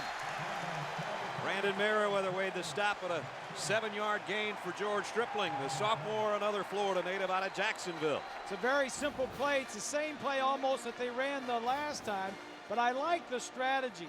They wait to the second half before they show this against Miami, and it's working. There is a flag on this play, and it's against Louisville. I think it's a personal foul. Boy, I'll tell you, was that some smart football? Miami couldn't get any substitutes in. They never got ready. They're walking around on defense, and Louisville just went right up to the line of scrimmage and ran 2 running plays. And Tom Zamorski's referee mic is obviously on the fritz right now a little bit. I believe it was a personal foul, and if that's the case, it's going to take it way back outside the 25-yard line somewhere. Brian Brohm has hit his last 5 passes. He's 10 out of 14 going back to late in the second quarter. So now the line of scrimmage is at the 24-yard line. And again, this is the opening march of the third quarter offensively for the Cardinals. If you're just joining us, they lead 10-7. First down and 18. 5 receivers for Brian Brohm, who's in the shotgun. Brohm, plenty of time, and now he's going to run with it. Brian Brohm diving down, and he got it back near the 11-yard line. He doesn't look like a guy that had major knee surgery not that long ago, does he? And that's a big play for Brohm. Just get out, pick up some yardage. Bobby Petrino told us yesterday he's not playing as well as he did last year before he hurt the knee, but he's coming back. The right knee has a sleeve on it. That's the one where he had the ACL surgery. He had a dislocated kneecap, strained patella tendon, a severely bruised femur. I mean, it was a mess. He's got a brace on the left knee, but it's the right knee that has that tight sleeve around it. And he sets up the throw in the pocket. Now he's scrambling again and throws and almost. Going to be an pass interference call. Urrutia was there, and it was Bruce Johnson who apparently got him around the back. And the flag flies in. Here's the call. It is pass interference on Bruce Johnson. So that's an automatic first down And the drive stays alive for Louisville. Louisville, they came out in the third quarter, held defensively. There you see his arm on the back of the big 6'6" wide receiver. Miami got the ball first in this third quarter. Cardinals defense stiffened. They forced a punt. They've taken it now the length of the field after getting great field position on the punt and taking it down to a 1st and goal at the 7-yard line. They lead 10-7 here, 4 minutes into the third quarter. And it's Colby Smith, and he's inside the 5. Eric Moncour, the first to get him for the Hurricanes. That was a big penalty against Miami. Interference gives them a 1st down. That play was 3rd down and 5. They had not picked it up. So Louisville with a fresh set of downs inside the 10-yard line. We said this once before. At the 4-yard line now, if you're going to throw a pass, throw it here. Timeout, Louisville. We'll take a timeout with them with 10.5 to go, third quarter. Cardinals are knocking on the door. Hurricanes are hoping they can hold them out of the end zone. You're watching ESPN College Football on ABC. This ESPN production is available on ABC HD, presented by Dish Network. Brad Nessler, Bob Greasy, Paul McGuire, Bonnie Bernstein in Louisville, and Hunter Cantwell has come in at quarterback. You think option right here, I guess, huh? At the 4-yard line. Touchdown! Colby Smith. Maybe that's what he wanted everybody to think.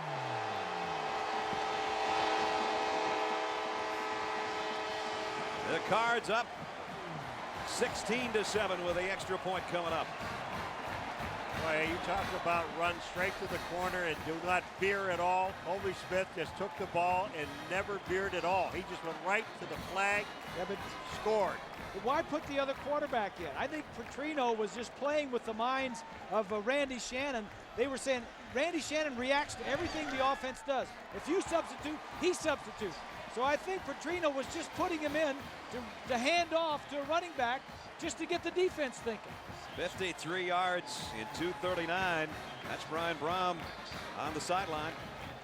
Unless he was shaken up, I got to agree with Bob.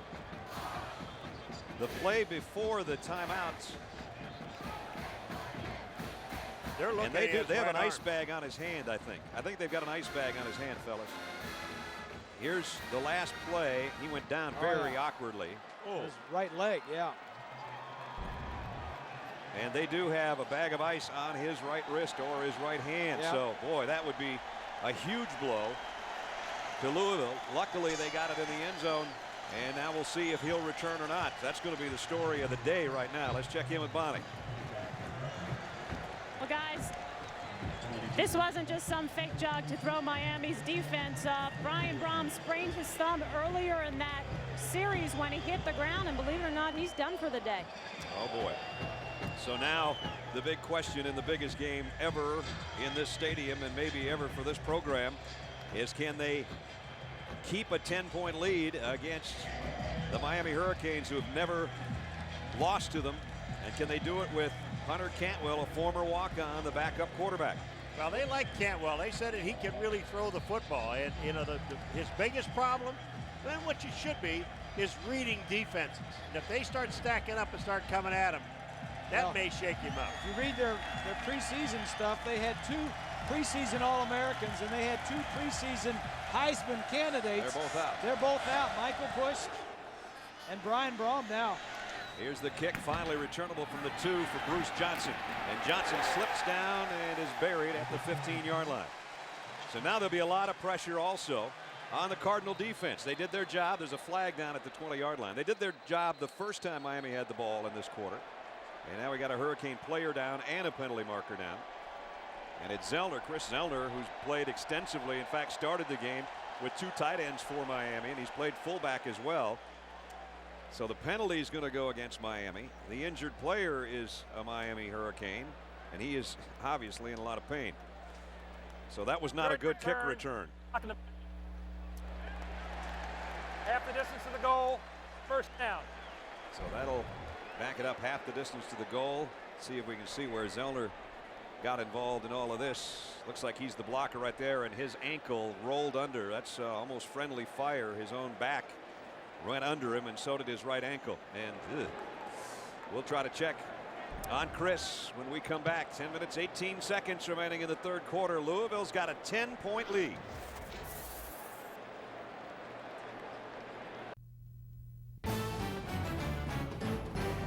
ESPN's College Football on ABC. Brought to you by Chevrolet, America's brand. Chevy, an American revolution. The Home Depot. You can do it, we can help. And Allstate. Are you in good hands? A position you'll never find Paul McGuire in. What, one of thought? Deep thought? Deep thought. Well, they bring in extra tight ends. DeLeon Farr is in now with Zellner out. Tyrone Moss straight up the gut, a yard or so. I didn't hear what you said. I'm in deep thought.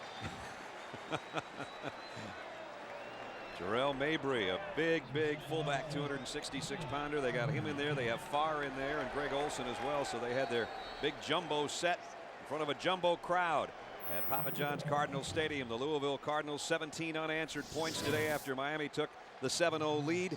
They had a big lead 2 years ago against this team and let it slip away. And now they're going to try to hold a 10-point lead without their star quarterback. Brian Brom is done for the day, apparently, with a sprained right thumb. This is Kyle Wright for Miami, though, and he's trying to get the Canes back in it. Kyle throws short. Oh, that was dangerous. Incomplete, intended for Darnell Jenkins. And Jenkins is down. Miami's guys falling like flies right now, and hopefully Darnell's going to be okay. He had a big 51-yard reception earlier in the ballgame. Key plays in this one. Brian Brom going deep, 56 yards to Urrutia. But then maybe just as important, going down awkwardly. It's not his knee, but his thumb. And thankfully it's not his knee. And that means it's going to put some pressure on Hunter Cantwell if they get the ball back. They are hoping to do that. They're 0 for 5 on third downs. 3rd and 7 here. Here they come. Right from the end zone, and he got it complete out to the 20-yard line, and a first down to Sam Shields. Give some credit to Mike Cassidy and the defensive coordinator and this defense. Miami has not figured out this zone blitz of the Cardinals all afternoon. Every time they get in a third down situation, somebody is coming free. Over here on this side. This time Kyle Wright buying himself some time, and boy, this is a heck of a throw to Shields with the pressure bearing down on him. That was Jackson, number 11. No one even touched him. First down for the Canes. 3 wide outs, so give it off to Moss. And Tyrone got a yard or 2. At the conclusion of today's game, we'll select a Chevrolet player of the game from each team to honor their determination. Chevrolet will make a $1,000 contribution to each university's general scholarship fund. Moss comes out. Miami scored on their first drive of the ball game, and they haven't gotten down there yet. I mean, they turned the ball over once, but this is their 7th possession. Scored on their first one, missed 2 field goals along the way. So again, if you missed it, 5 possessions in Louisville territory in the first half and only 1 touchdown to show for it for Miami. 2nd and 9. Blitz coming off the corner. Wright loads and fires deep. Overshot his receiver, and he threw it right to Will Gay, and that's maybe why Will is playing corner instead of wide receiver. I'm not sure. Will Gay, all he had to do was put his arm up and fair catch it. I mean, this ball is coming down, and he's backing up, and he didn't get himself in a position. Watch number 21. Forget about the wide receiver Leggett. What's this here? Look at him. Now he's what? He's got the ball. I got the ball. I got the ball. I don't got the ball. I don't have it. You got to catch it. That's a fair catch. Louisville only had 9 interceptions all of last year, and that's something they were hoping to improve on. And that was one that they just gave away. 3rd-year starter and a captain on defense. And they've only got 1 interception in their first 2 ball games also, but they can rush the passer. 3rd and 9. They're going to probably rush it again. Here they come.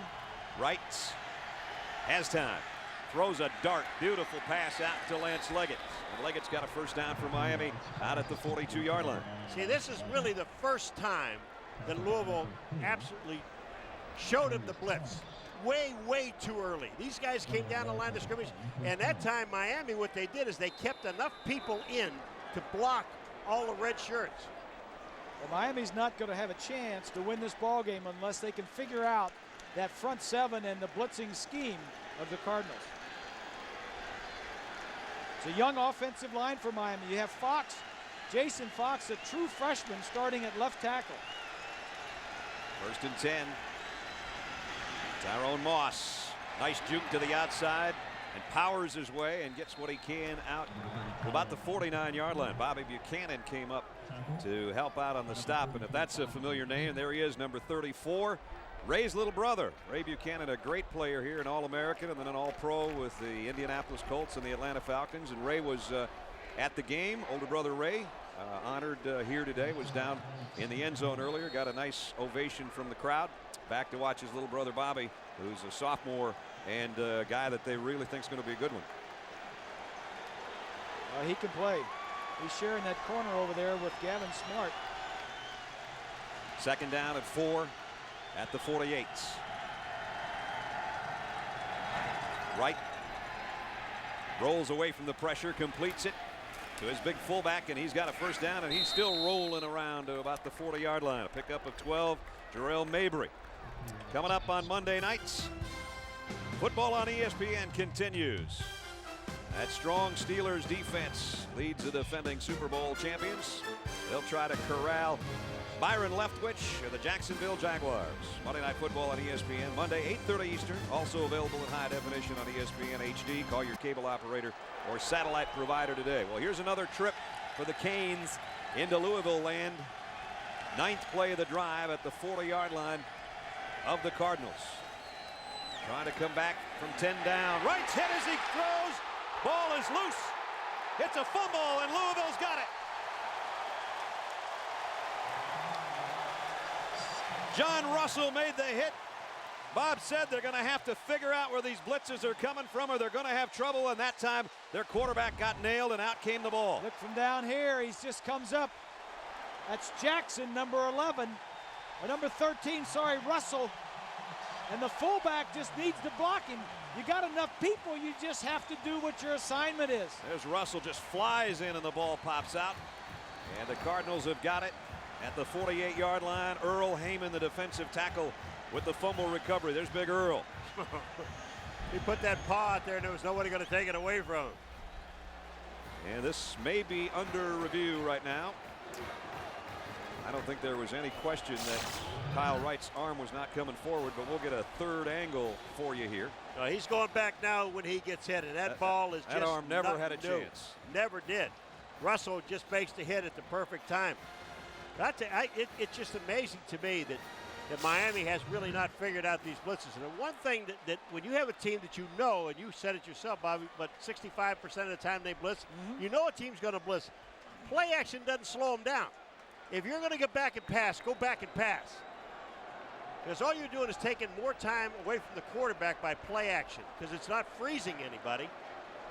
John Russell Jr. out of Alexander City, Alabama, made the hits. Earl Heyman, a sophomore out of Louisville, made the recovery.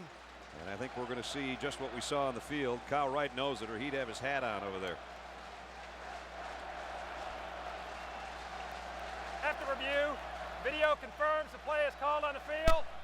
Down. 1st down, Cardinals with a 10-point lead, but remember, the number 2 quarterback is in.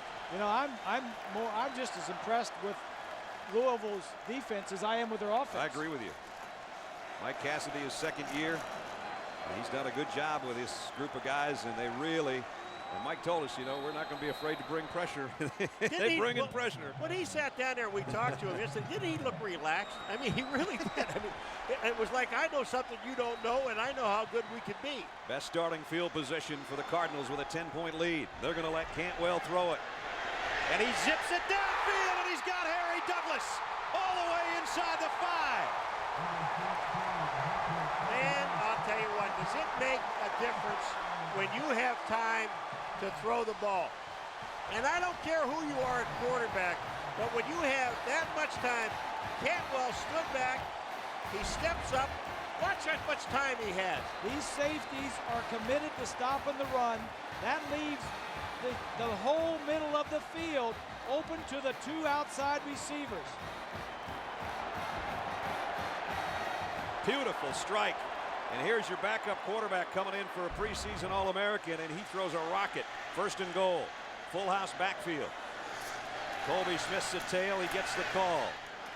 And he gets about a yard, maybe a little bit more. Kenny Phillips closed things down. Kurt Quarterman, they sometimes bring in the short yardage situation, and they had him in there again, basically an extra lineman, 328-pounder.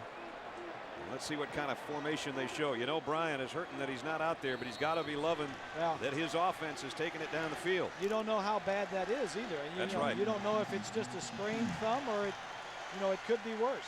2nd and goal. Smith again, left side, and he's in. Touchdown.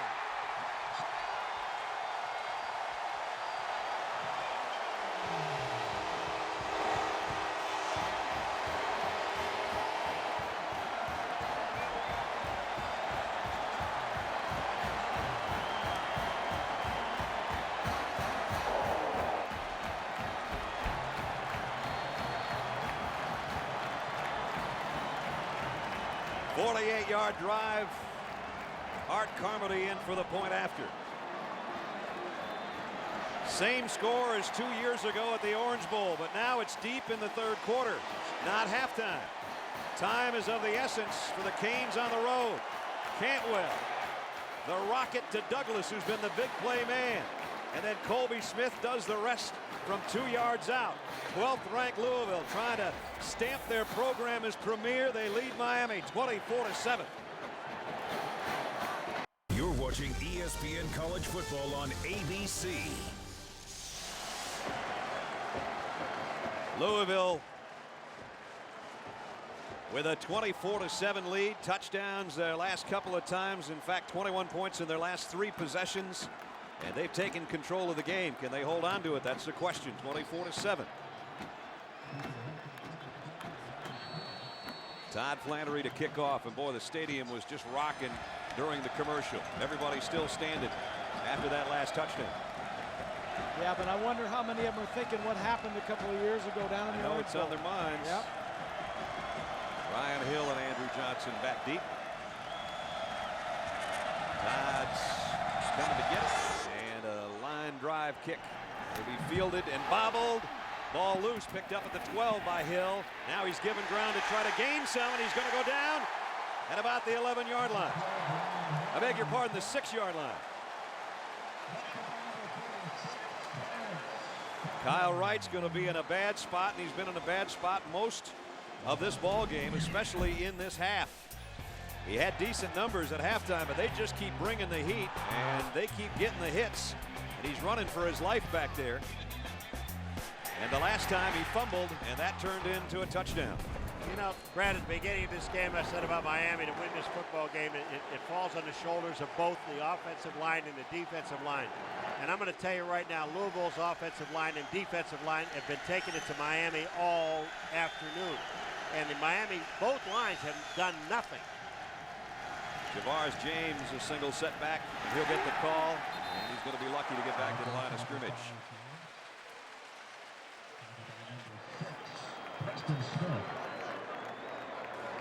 So brings up 2nd down, and again they're inside their own 10-yard line. Not a spot where you want to make one more mistake or things could really unravel on you. Yeah, but you can't get conservative either. I mean, you're almost getting yourself out of this ball game. The linebacker, number 6, filling in, Smith, just comes right up the middle, free. The 2 tackles open up, and Smith is right in the backfield. Preston Smith's done a heck of a job. Abe Brown got shaken up with a bad shoulder and has come back to play, but Smith's in there now. Wright going to try to throw a slip screen. Throws it wide out to Shields, and Shields got across the 10, and Preston Smith, right on cue, makes the tackle. Preston, another Georgia native out of Sandersville, 6'1", 220 junior. Up the middle here. Again, right up the middle. Look at that. Number 10. Yeah, that was Nate Harris that time. they're running corners and safety up the middle, and nobody's even thinking about blocking them. Remember, third down has not been good to Miami today. 3rd down and 7. They're 2 out of 7 on their 3rd down conversions. And now it's Kyle Wright in the shotgun. Here comes the pressure from the corners again. Wright's got to step out of the pocket, run, and down he goes. Latarius Thomas is the guy that finally stopped him, and Miami's got to give it up again. I tell you what, Thomas, you know, when you're a defensive back and you got a shot at a quarterback, you don't get that many. And on this one here, Thomas did. He got a shot. Wright's coming out, and he just lays it to him. The bottom line is the defense is confusing the Miami offensive line. They don't know where they're coming from. Brian Monroe to punt. Patrick Carter waiting on the other end. Monroe, the left footer, with the kick. This could be returnable for Carter at the 43. Carter across midfield, and the transfer from Georgia Tech gets to the 47-yard line and back into Miami territory. Remember, the last meeting was 2 years ago at the Orange Bowl. Devin Hester is the guy that changed the complexion of the game in a hurry with a punt return. And then Frank Gore blasted his way into the end zone, and they came from down 24-7. 34 second-half points for Miami to win the ball game, 41-38. Now it's Louisville, 24-7. Same score they had Miami down at halftime the last time they played. But remember, now there's only 3 minutes left in the 3rd quarter. If you just joined us, Hunter Cantwell, the backup quarterback, in for Louisville. Brian Brom out with a sprained thumb. Inside handoff to Colby Smith, and Colby got about a yard, and that's it. It'll bring up 2nd down and long. Let's check in with Bonnie. Well, Brad, if you're from Kentucky, you probably know who Hunter Cantwell is. He threw for over 7,200 yards for Paducah Tillman High, but it's an interesting story. He wound up as a walk-on here at Louisville because Bobby Petrino thinks, he kind of fell through the cracks, but Petrino thinks this guy has an NFL arm, and he's played under pressure because remember, Brom had already hurt his knee by the time the team got to the Gator Bowl last year, and even though they lost, Petrino said he played really well. Well, he threw for 216 and 3 touchdowns, did have 3 interceptions, and he got bounced around pretty good by that Virginia Tech defense, and he just kept getting up. He tries a pass to Corey Thompson's incomplete. Brandon Merriweather broke it up. Bob, they're still Miami defensively. They're still playing man-to-man on the outside. Oh, yeah. I mean, they're playing man-to-man all over the field, and they're getting beat. What makes them think they can cover?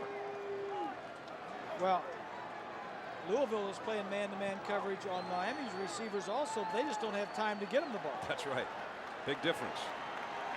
Now Cantwell with 3 wideouts to his right in the shotgun. That's 3rd down and 10. Holding the hands right there, silent count. Here's that counter, trying to trap it back the other way, and it's not going to go anywhere for Colby Smith. Did you hear that sigh? Yeah. Whoa, wait a minute, you're not scoring? Whoa, you got to give them the ball back? Doesn't matter, because Miami can't do anything with it anyway. They've scored on 4 of their last 5 possessions. And as you mentioned, Brad, 3 touchdowns in a row. Todd Flannery to punts on 4th down. Kind of squandered their field position, Louisville, unless they fake the punt here, then maybe they don't. Taking a long time. They're running all the clock they can. They don't care if they get back them up 5 yards. Doesn't matter.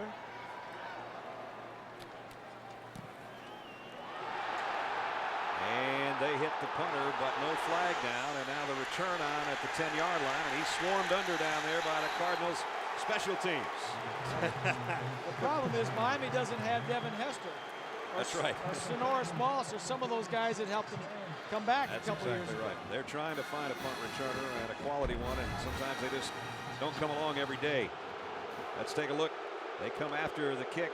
A little bit of an acting job there, but Flannery did go down.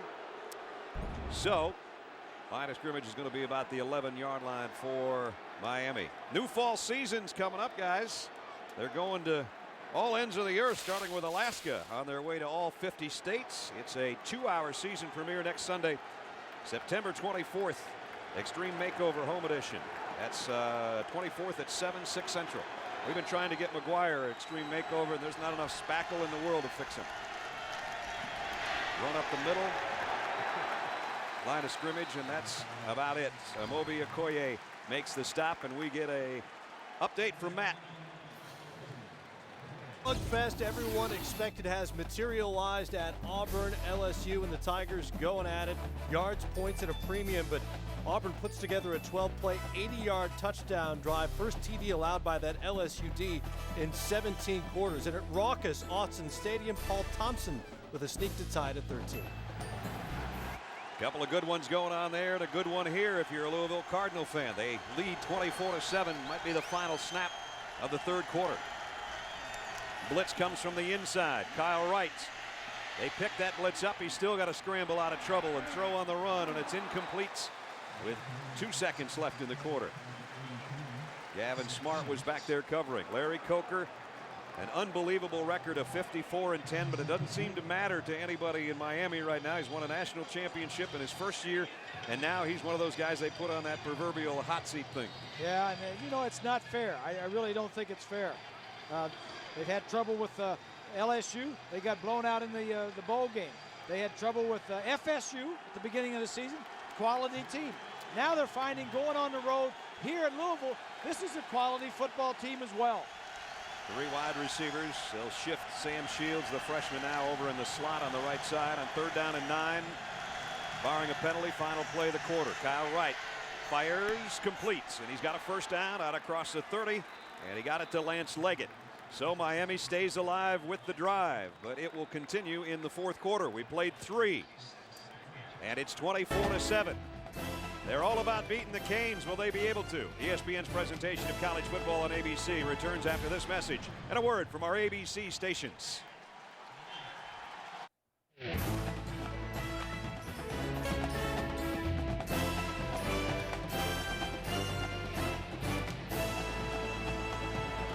Brian Brom is heading to the locker room, probably for x-rays on the right hand. Meanwhile, his counterpart for the Hurricanes, Kyle Wright's got a first down at its own 34-yard line, but his team is down 17 as we open the fourth quarter. Brad Nessler, Bob Greasy, Paul McGuire, Bonnie Bernstein from Louisville. Pass complete, Greg Olson. Olson trying to break tackles. That's only the second catch he's had today, and they're trying to get everybody involved in the offense right now. But you want to establish your team as a BCS contender, maybe play for a national championship, you got to beat somebody like Miami. They got them where they want them right now. You know, we do this every week, and we talk to coaches every week. And when I went into that building yesterday, the Howard Schnellenberger building, by the way, and talked with Bobby Petrino and his coaches, I came away very impressed with Bobby Petrino and what he's done. I know, Paul, when practice the other day, we were all out there, and you said, I've never seen a team practice this well. Well, I've never seen a team practice that hard. And they decide, I love what Petrino said. He said, you know what? I don't like sprints. I don't like, after a practice session, to run my guys into the ground.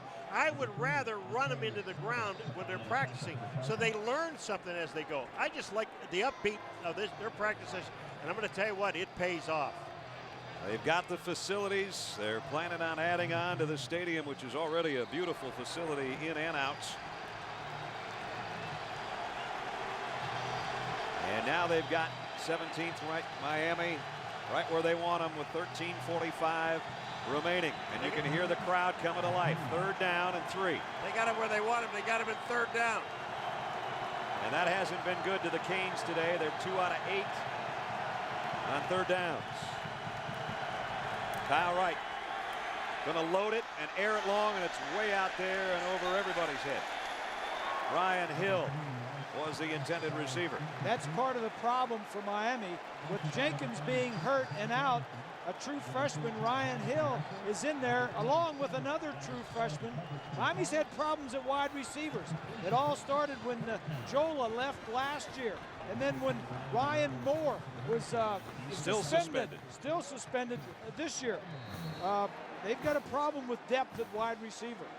Brian Monroe has been a busy punter.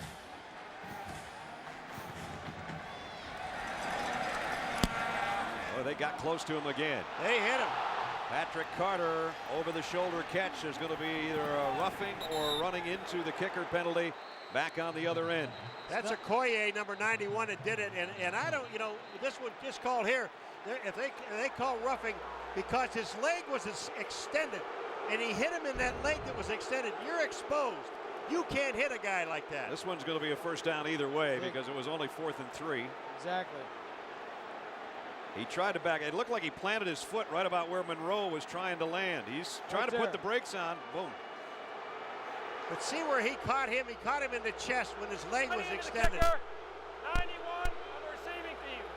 5-yard penalty. The yardage will roll in a first down. All right, if he doesn't make that call, guys, would you be hollering for a flag? Sure, probably. Yes. Amobi Okoye is one of the captains. He's a smart ball player. I'm talking real smart. He started college. He got recruited when he was 15. He played as a freshman when he was 16. He just turned 19 2 months ago, and he's a senior captain. This is his 38th game. He's graduating. He came from Nigeria with his family when he was younger, and they moved to Alabama. He wanted to test into a different grade so he could be with his brothers and sisters. He went right into high school. That's a smart kid. He knows better. Smart kid. Look out, right. Kyle Wright's nailed by Brandon Sharp. 3rd sack of the day for Louisville.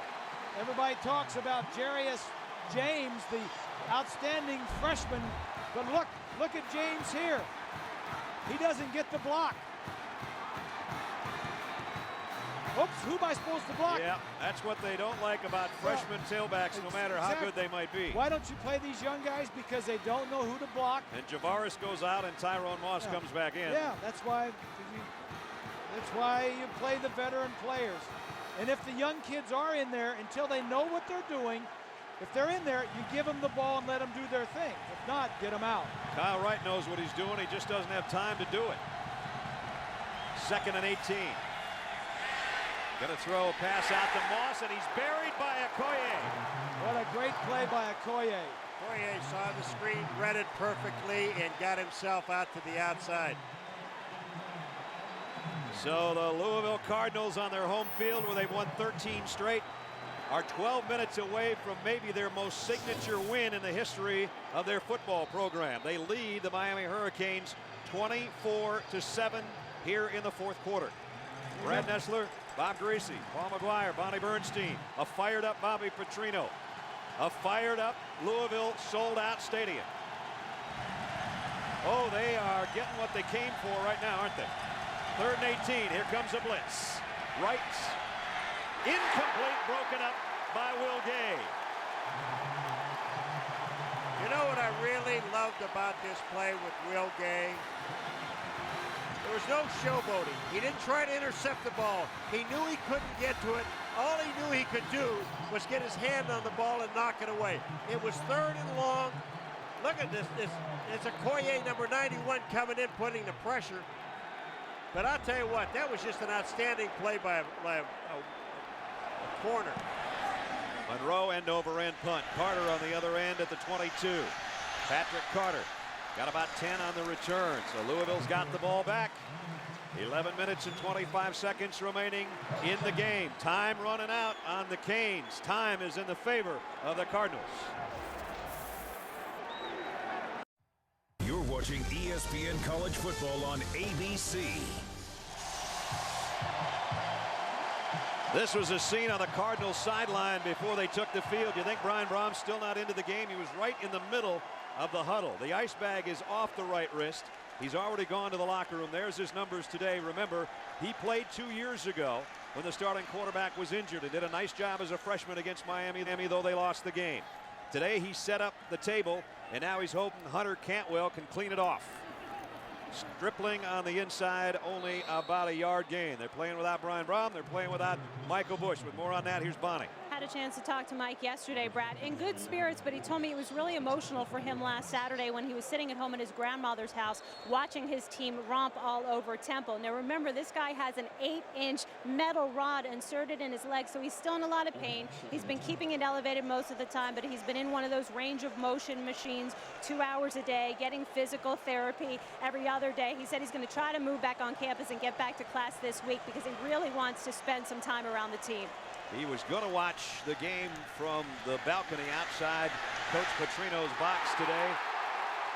And there's the big play to Mario Urrutia again. And it doesn't matter if it's Brom or Cantwell. They're going after it. It's the 3rd time they've connected on that play.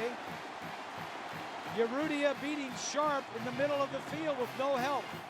You know the impressive thing about that play, Bob, is that they picked up all the Miami players. Take a look at the white shirts. Nobody gets near Cantwell. Look at this. They knew who to pick up. All he had to do was step up and throw it. It's a great catch. You know, on the other side, Miami can't get enough time to throw. At the 39-yard line, Cantwell going to swing it out to Stripling. He got a block. He got a crease. I don't think they'll get him. Down the sideline. Touchdown.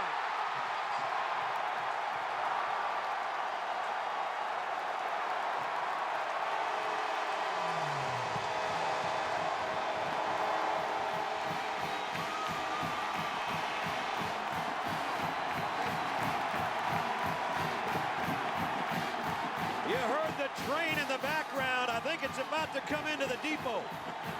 Hello, Louisville.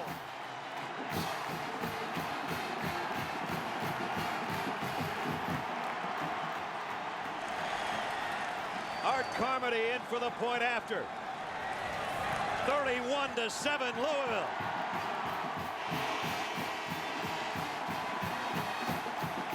He had a play like this last week, fellas. When he gets the corner, if he's even, he's leaving. And watch Stripling. The backup quarterback threw it to the backup running back, and the result was the same as Brom DeBush.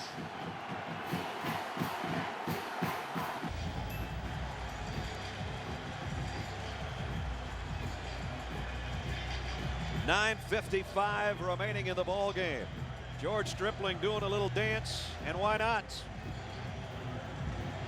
38-yard touchdown on the swing pass from Hunter Cantwell.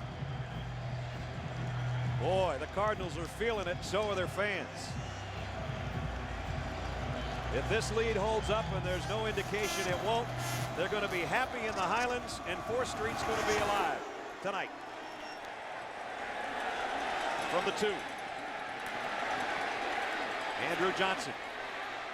Out across the 20, got to about the 23-yard line. If you didn't see it at the beginning of the ball game, the scene before the game, about 15 minutes before kickoff, was this. That's Paul Petrino. He's the offensive coordinator for the Cardinals. He's also the head coach's younger brother. He told us yesterday, you get very few chances in life to do something special. He said, we're not going to sit out there and paint on Saturday. We're going to go for it. They just went for it, and they lead 31-7. They're calling the right plays at the right time, and even with the backups in there, they're executing.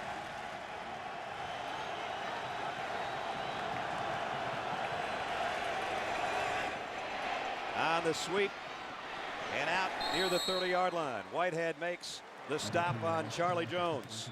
You know, the defense of Louisville's played so well today. Will Gay talked about what they're putting together here in the Ville. We're about to be a powerhouse. And I don't know if anybody believes, I know this team believes it, this organization, this city, this community, and we're about to put ourselves on the map. Remember, they were trailing 7-0. Miami had it 1st and goal. Could have been 14-0, and maybe all the air would have gone out of this place. They hung in, and now they've got the big lead in the 4th quarter.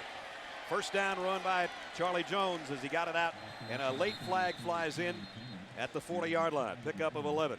Brad, talking to Bobby Petrino, he just said to us, you know, we need to take that step, that one more step for this program here. And he said yesterday, he said, well, you know what? It's this team here. If we beat Miami, we have made that step. They leaped over it. I mean, this is just unbelievable what they've done to Miami today.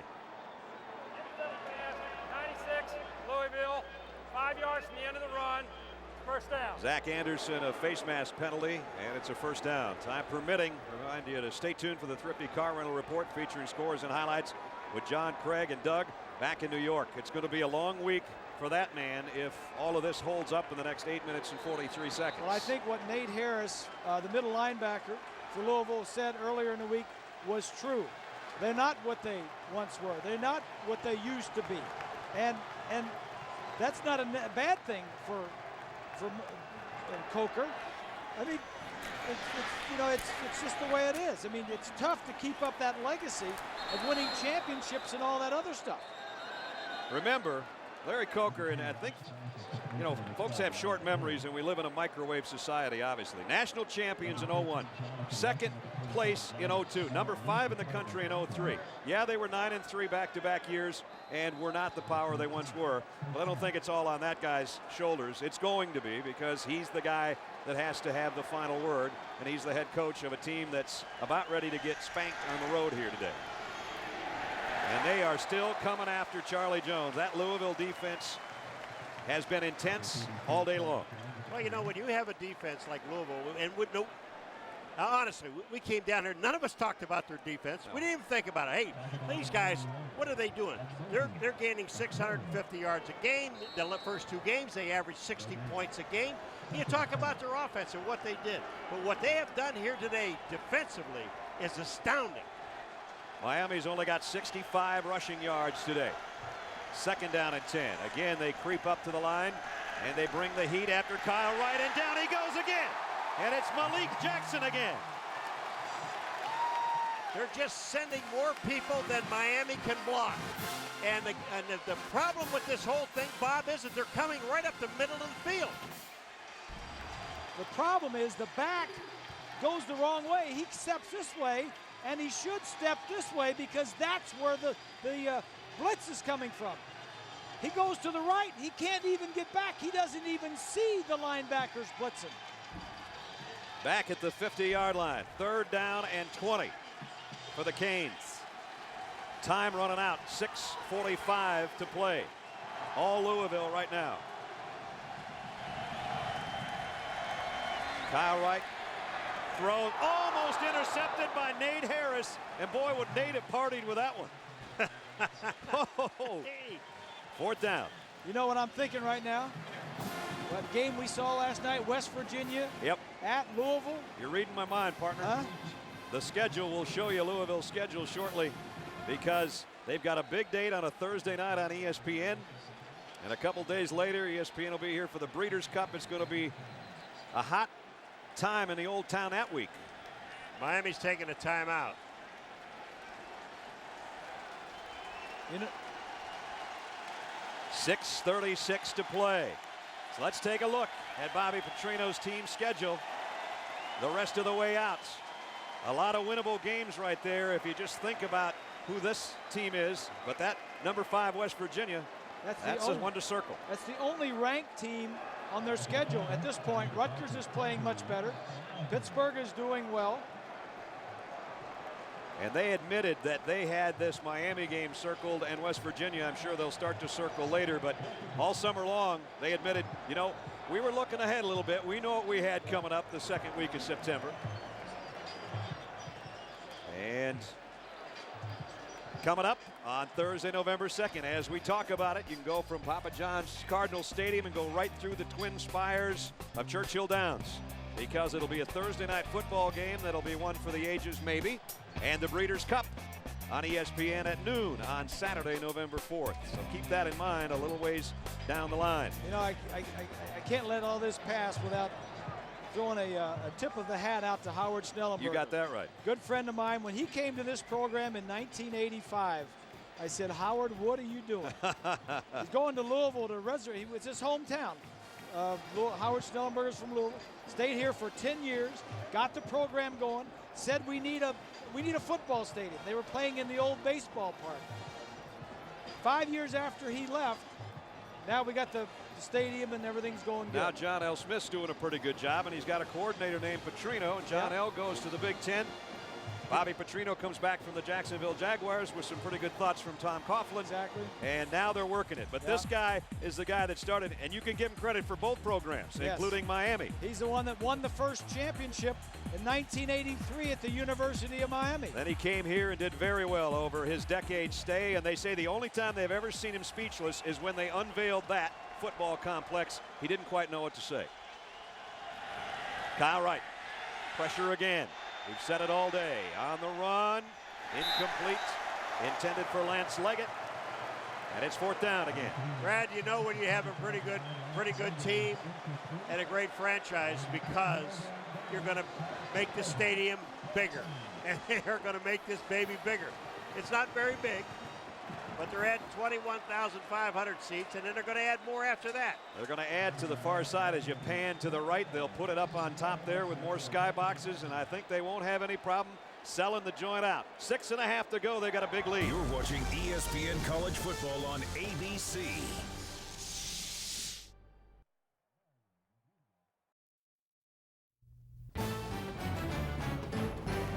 ESPN's College Football on ABC, brought to you by Hummer, like nothing else. Aflac, ask about it at work. And Singular, raising the bar.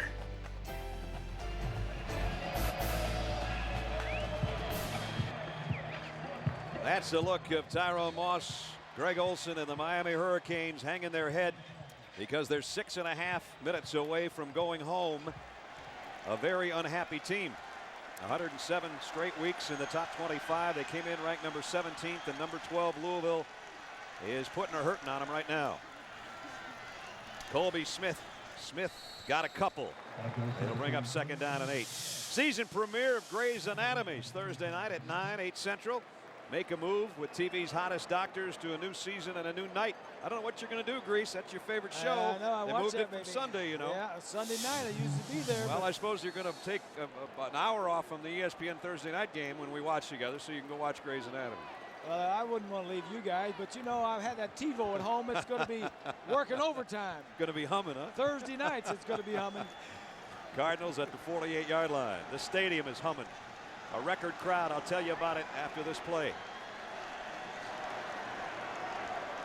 From the 48 of the Canes, just trying to consume some time now. And Colby Smith keeps his hand and his head going forward, and he gets down to the 43-yard line.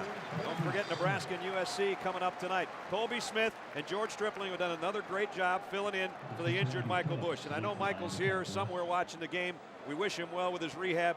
You know, as bad as he wants to be out here, he's pretty happy for the guys that are filling in for him right now. Well, I've always said you never have enough good running backs.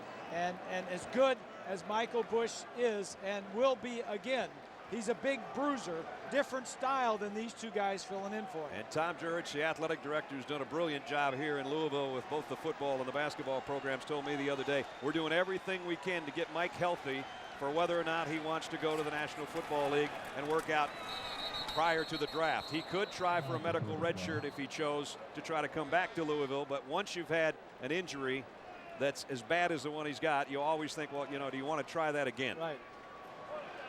Bonnie?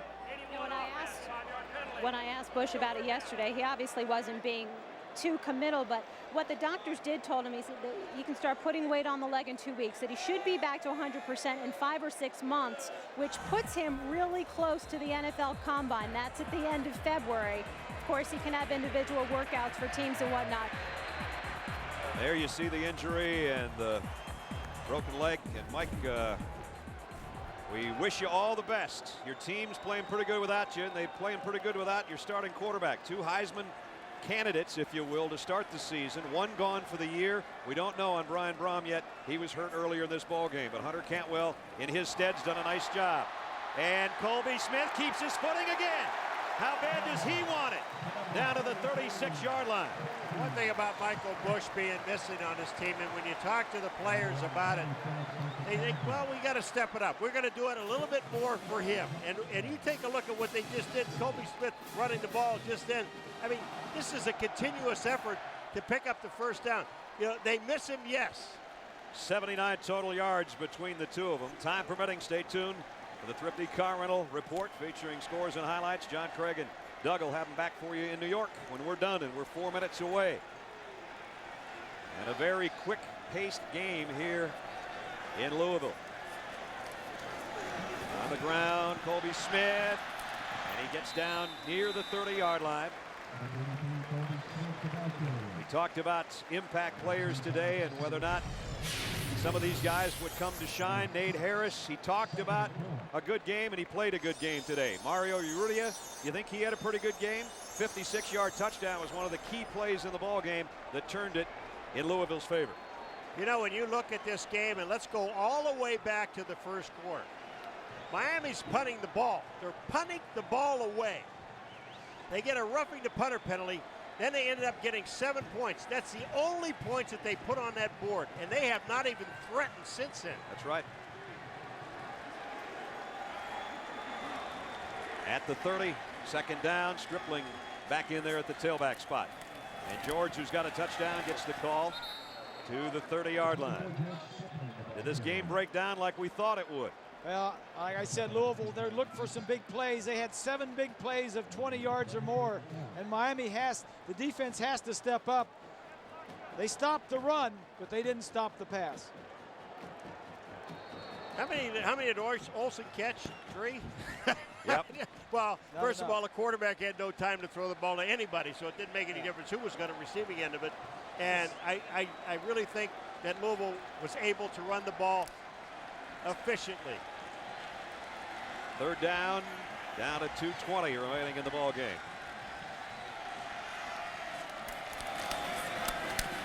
And they won't get it. He swarmed under for a loss. Let's take a look at the Pacific Life game summary. And the summary is Louisville's putting it on, number 17, Miami. They did it with this 56-yard touchdown strike to Mario Urrutia for Brian Brom before Brian got hurt on this play.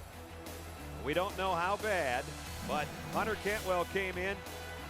He throws a swing pass out to George Stripling, and George says, I'll see all of you later because I'm faster than all of you. 39-yard touchdown. That's kind of the capper of how it went today. And we hope for Louisville that Brian Brom's going to be okay and be back in action.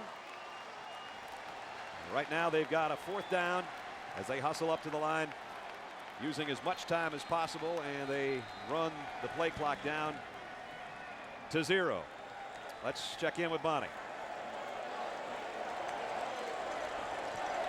Here's the update. As we know it, Dwayne Triolo, Louisville's trainer, told me that Brian Brom's thumb injury is worse than expected. He has a torn ligament in his wrist. They're leaning towards surgery tomorrow. Best case scenario, Brad, they could have him back in 5 weeks, which is after the West Virginia game. Oh boy, that is terrible news. It's a tough break. Yeah.